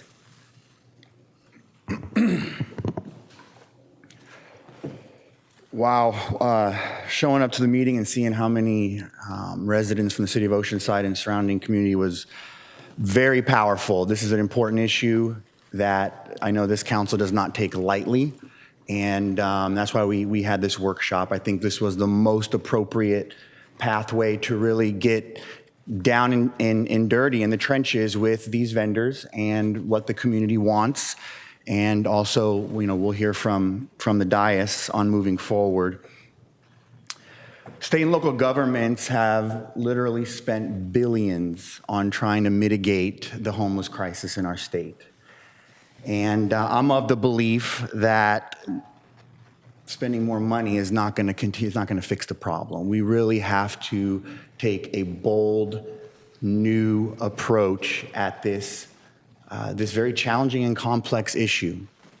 And I think there's a way we can come together and find that common ground tonight and meet the needs of all residents and the opinions of everyone that came here in support of San Diego Rescue Mission and came here in support of Interfaith, because I think both nonprofits are necessary in order to deal with this crisis. We need both. We need both. They both bring value. They both work hard. They both understand the issues, and we need all hands on deck to truly deal with the homeless crisis in our city and in our region.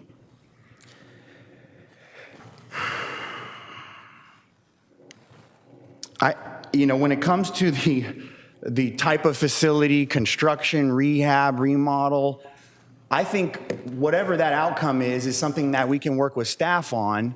But I think what we're dealing with here today is, if you can imagine an iPhone, what software, what app are we going to download to that iPhone, right? That's what we're dealing with here.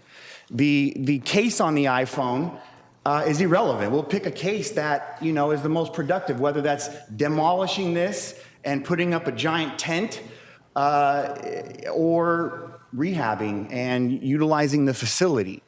What we're here today to really discuss is the operating system.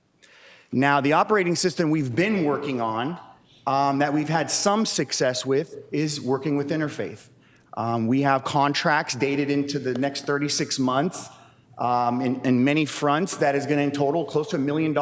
We're going to continue to work with Interfaith. Interfaith is not going anywhere. Their resources, their programs, their success rates, everything they brought forward today is staying in-house. You guys understand? We have them. That's a blessing. That's amazing. And they're going to continue to work with our homeless outreach team, and they're going to continue to be with our housing staff, and they're going to continue to do what they do best. They're not going anywhere. But by having them also be the vendor, we are losing out on an amazing opportunity to supplement what Interfaith is already doing. We are adding on exponentially our ability to deal with this very complex crisis. And so today, what I want to get on the same page with as a council is Oceanside refuses to keep throwing money at a problem and following the same failed attempts that multiple jurisdictions up and down our state have done.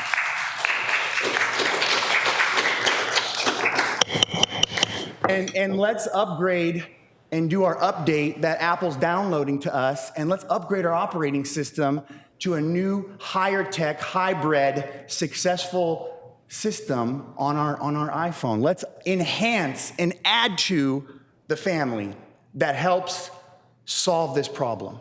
And so today, I would like to make a motion, and I'm going to make a motion, that city staff moves forward with San Diego Rescue Mission as the operator in negotiating an agreement and the terms of that agreement and the outcomes. I think as a part of that agreement, we need to decide, are they going to sublease the building for an amount per month, similar to what we do with the Oceanside Chamber and the Vance operation? Those terms need to be negotiated in closed session and brought forth back to council. And I would also like to staff to really look at, hey, what's the best outcome on the building? I think both vendors brought what they thought was best, and I applaud them for that. Maybe it is demoing it, maybe it's keeping it, but that's on the city side. We're going to spend money to provide the best facility that's going to deal with this crisis locally, whatever option that is. And again, I want to thank the community. My heart is touched by every story we heard supporting both vendors. I want to thank both vendors, and I look forward to working with both of you in the city of Oceanside. Thank you.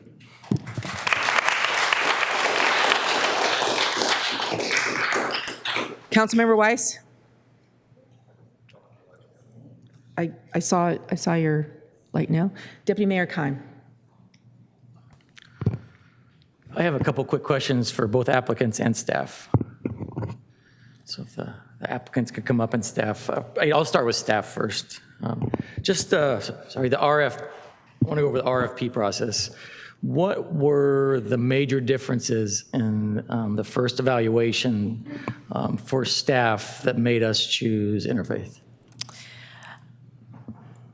In terms of the application, it was reviewed under the RFP process. The criteria was laid out in the RFP. I think the major difference was we saw more information, quite frankly, from Interfaith than we did with San Diego Rescue Mission. There were some points of their application that were more brief and not fully vetted through. And I think that's why we're here today, is to hear more information related to those applications. But they were scored based upon the information that was provided at the time. Okay, it was a big difference in money. I mean, $0 or $1 million at 6 cops.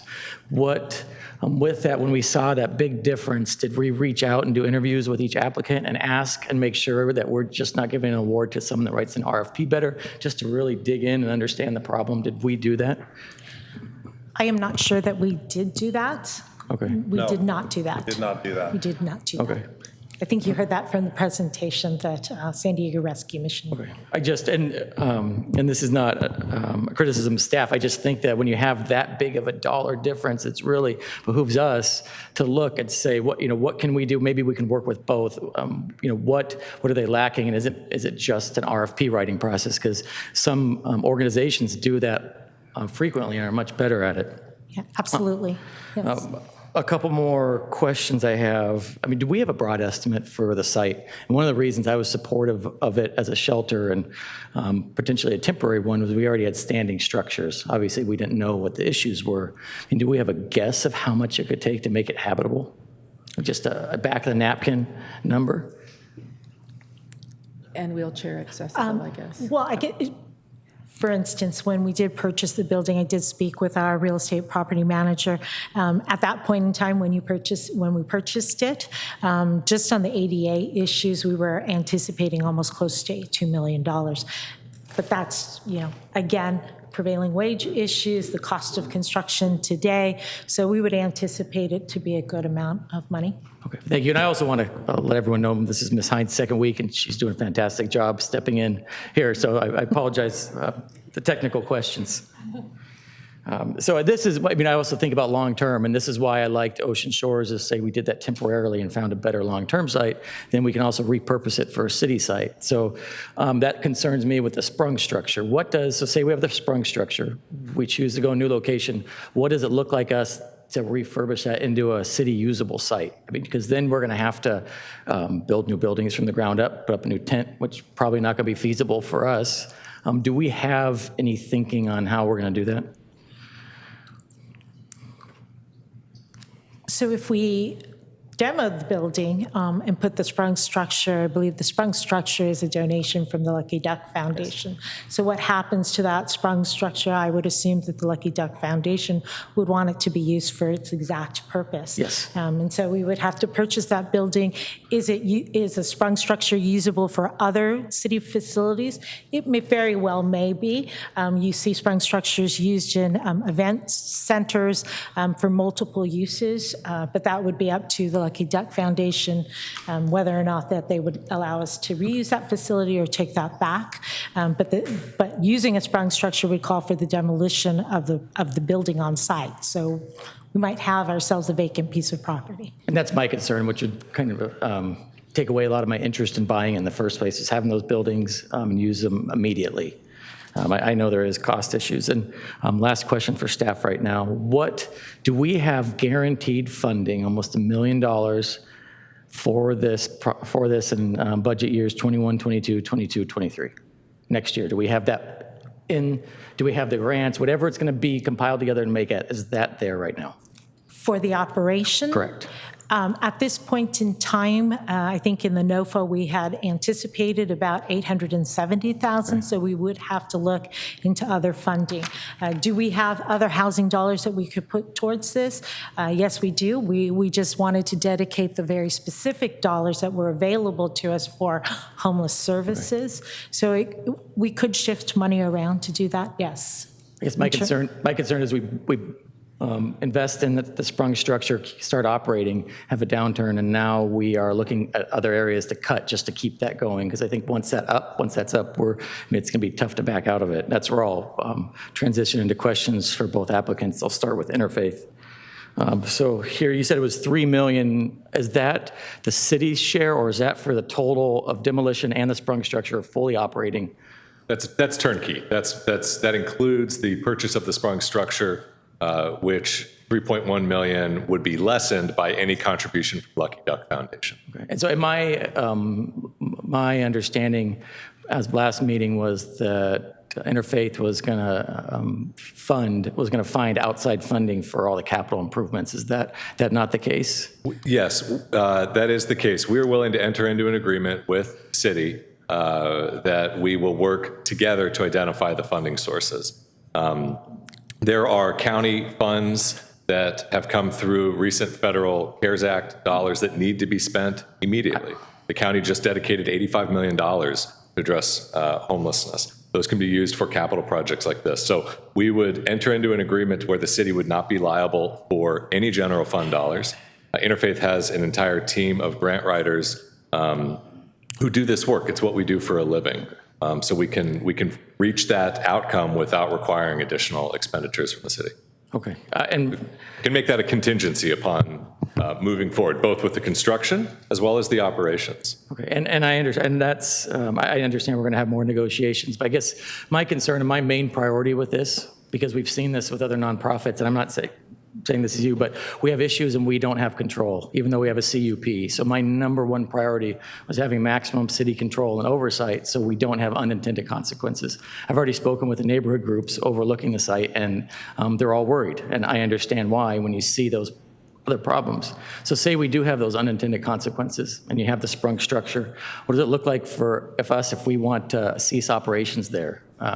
What kind of agreement are you willing to? Are you willing to vacate in a certain amount of days, or how does that look to you? Sure, I think we realize that through negotiations, depending upon other funding sources, that will dictate the length of operations. But absolutely, the city has control. That's one of the opportunities. I think the benefits part of Interfaith's proposal is that the city has 100% control over the site. Okay. If you're not paying for it, you don't have control for it.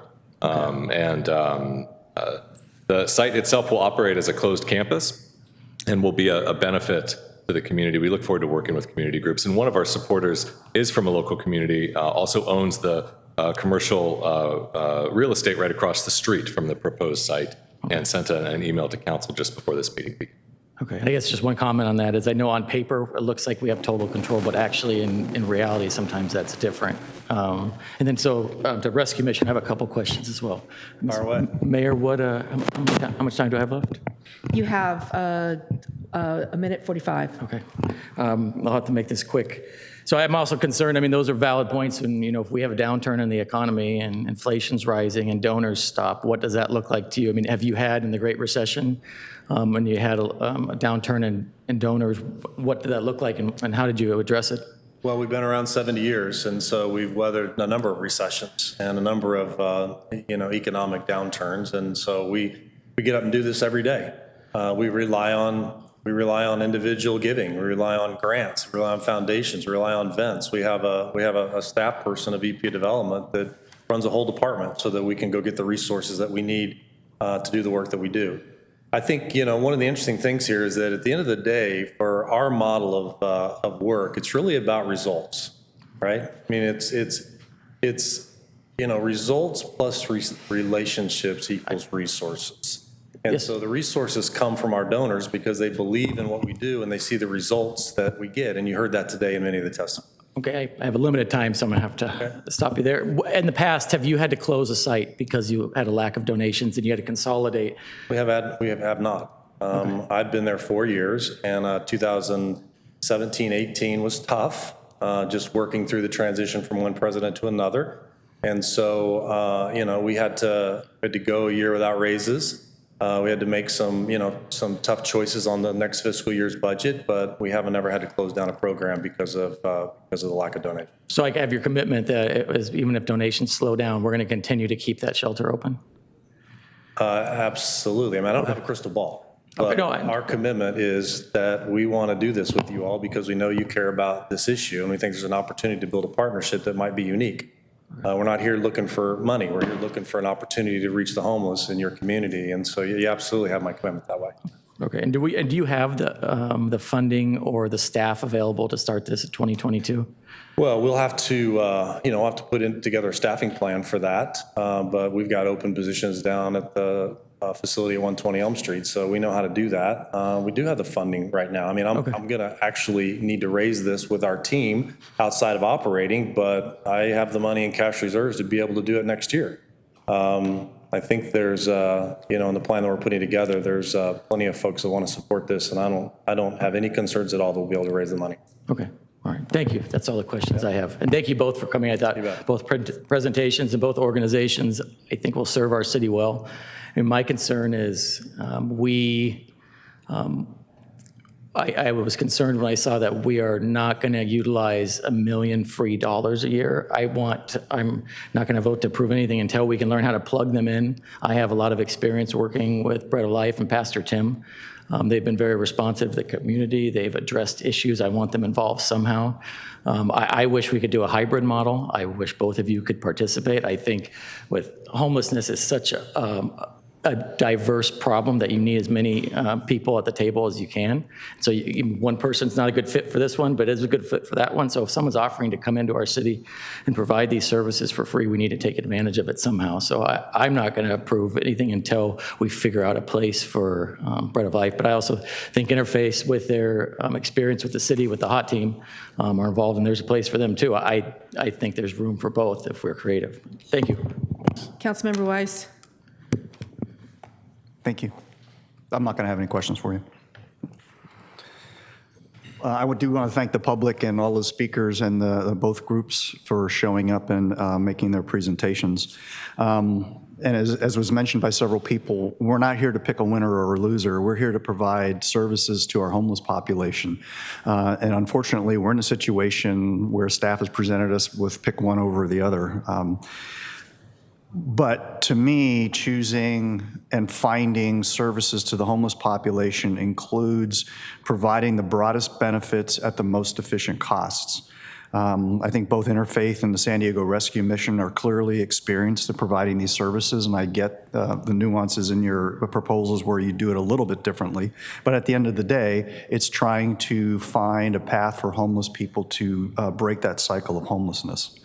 I think the Interfaith proposal is impressive and comprehensive, but as has been mentioned, it comes with $1 million annual operating cost. Staff has identified $600,000 in the PHLA allocations and another $250,000 for low mod set-aside funds, which I think should be allocated to the low mod program, not for the shelter program. That $600,000 is the city's entire PHLA allocation. There's been no long-term funding commitment, as was just answered by Councilmember Kimes' question, for the annual ongoing shortfall. To me, that is fiscally irresponsible to enter into some type of contract where we have not committed what the funds are. In fact, I'm surprised that staff would even recommend something like that, because I'm not aware of any contract that we have ever entered into where we're hoping to get the additional money to pay for those contracted services. I believe the San Diego Rescue Mission proposal provides the most cost-effective solution and allows the city to allocate the PHLA funds to further enhance homeless services. And by that, if we want to expand meal services, mental health services, sobering services, additional housing opportunities, I'd even be supportive of a reduced program by Interfaith that we can actually afford versus one that we can't. So I will second the motion to go with San Diego Rescue Mission.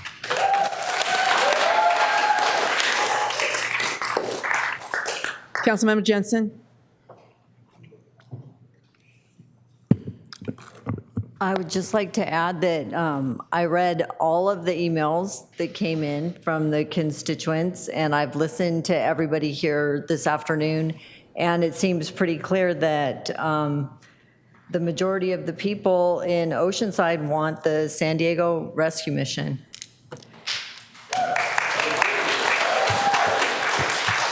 Deputy Mayor Keim, and that was not my experience, by the way. Okay. Deputy Mayor Keim. I just want to add something to my vote in a second. So I'm not ready to move forward with the plan staff's brought forward. I would like a plan that incorporates both. I think that would fit. I think we have money for Interfaith. I think that we have room for the rescue mission. I would have rather seen something like that come to us. So thank you. Thank you, Deputy Mayor Keim. So there is a motion on a second, but I'm going to make some concluding comments here. We have a tried and true partner in Interfaith. They have been operating with the City of Oceanside for well over 25 years. They have actually subsidized our homeless population until about 2, 3, maybe 4 years ago when the homeless population started to explode all over North County, not just in Oceanside. My sense of it is the models that have been provided and have been done by Interfaith have been the kind of model that I would want to see in Oceanside. I am not pleased with the rescue mission model. That is a regional model. I understand that there's room for other possible programming. In fact, that's why I had been speaking with Bread of Life, Mr. Aguirre, for well over a couple of years about his idea. But the thing is that this is not a regional program, and this is a big concern of mine. Having said all that, I also want to weigh in on the funds. The funds are there. I'm talking to Mr. Angel for the next 5 years at least. There are funds, and yeah, they are state and federal funds. And apparently, the reason why Rescue Mission doesn't want to touch those funds is because they think somehow they're going to have more reporting requirements, or we'll have to deal with the city. They have to deal with the city regardless.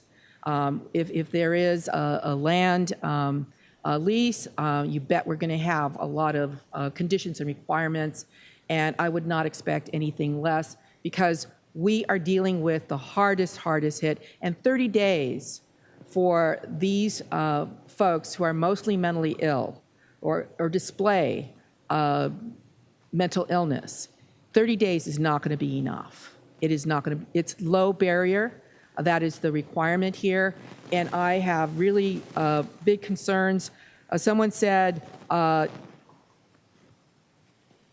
look to the one that is not a pipe dream, look to the one that is not experimental. This, unfortunately, would be experimental. That is part of the motion, because there has never been this kind of collusion or people working together, and they have zero experience working in Oceanside, zero experience in working in North County, and that is my concern.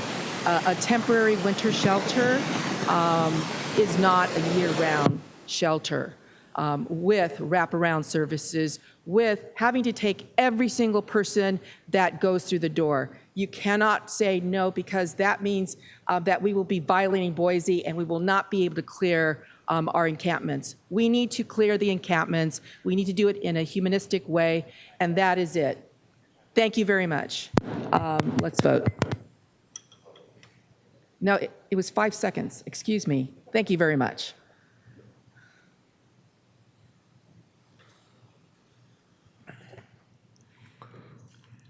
Motion approved, 3-2. Sanchez-Kime, no. Thank you. Next is our public communications on city matters. Are there any requests for the public? Yes, there is. There's only one request from the public on off agenda, and our only speaker today is Joe Hill.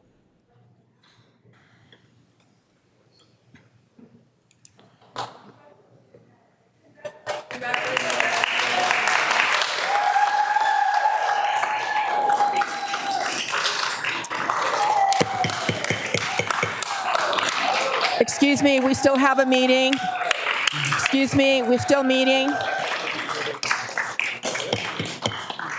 Mr. Hill, go ahead and start. Mr. Hill.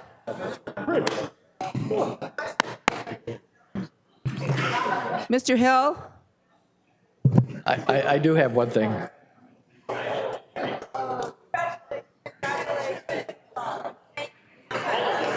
Mr. Hill?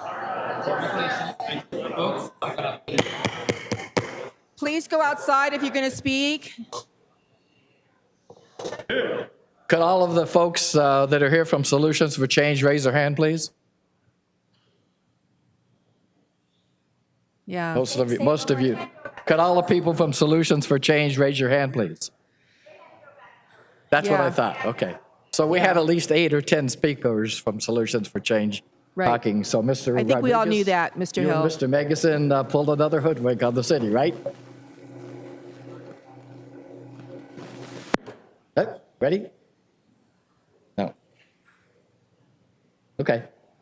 Can you hear me? No? Yes, we can hear you. Can you hear me? Yes. Okay. So,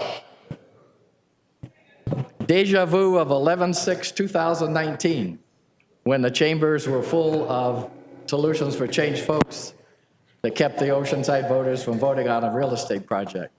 Same thing tonight. The chambers were full of Solutions for Change folks that spoke for San Diego Rescue Mission, which is fine. We had 2 good vendors, but just to show you that, again, Mr. Rodriguez invited his friend, Mr. Megason, and all of his troops to come in, and the actual motion passed for San Diego Rescue Mission. I have no skin in this game, Mr. Rodriguez. I have no opinion, I have no guidance, but you need to make sure that when we pass a motion or do something, that you do it for, not for personal or political reasons like you're doing, but because it's the right thing to do. And since it's your day, Mr. Rodriguez, I want to caution you, as you. Could you please close the door so we can finish with the speaker? Thank you. Advocate your job as a council person to get into the running for Congress in District 49. Please be aware that the voters of Oceanside depend on this council and everyone on it to vote for their specific will and not your specific will or what you think is right running for Congress. You've already blown the chance, any chance you have for getting reelected in District 2. You're a wanted man there for other reasons, so you're not going to get reelected there. So if you want to expect to get any votes in the city of Oceanside, if and when you run for Congress, you should understand that when you're voting on an issue on this dais, you need to vote for the people and not for Christopher Rodriguez or any personal or political gains that you think you're going to make by voting the way you do. Thank you. Thank you. Okay, no other speakers. We're going to go ahead and adjourn to August 4th, 2021 for the next council meeting at 3:30 for closed session. Thank you. Meeting adjourned.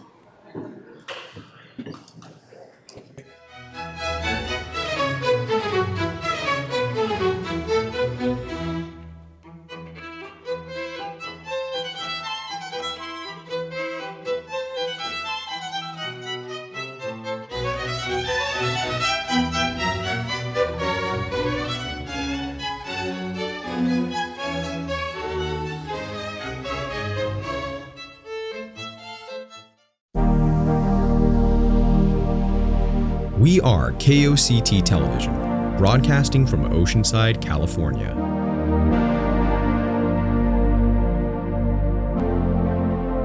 "40 years of KOCT on Channel 19.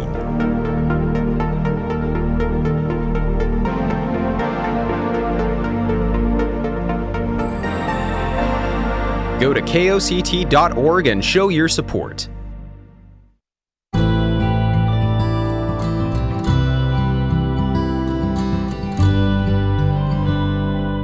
Located hillside on Mesa Drive in Oceanside, Buddy Todd Park is known for its beautiful ocean breezes, established trees, and plenty of space.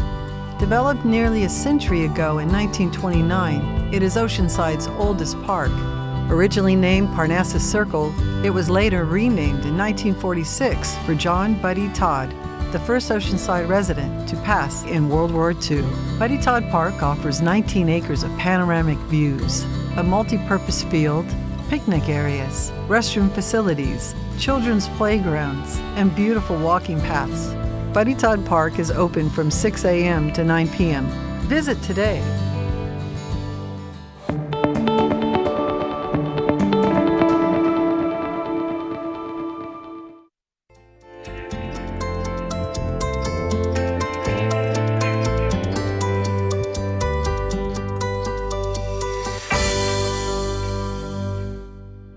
Laced up, bag on your shoulder, coffee in one hand, phone in the other.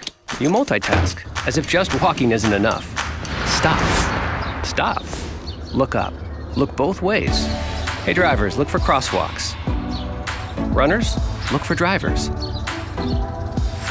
And if you're on foot, don't be on your phone.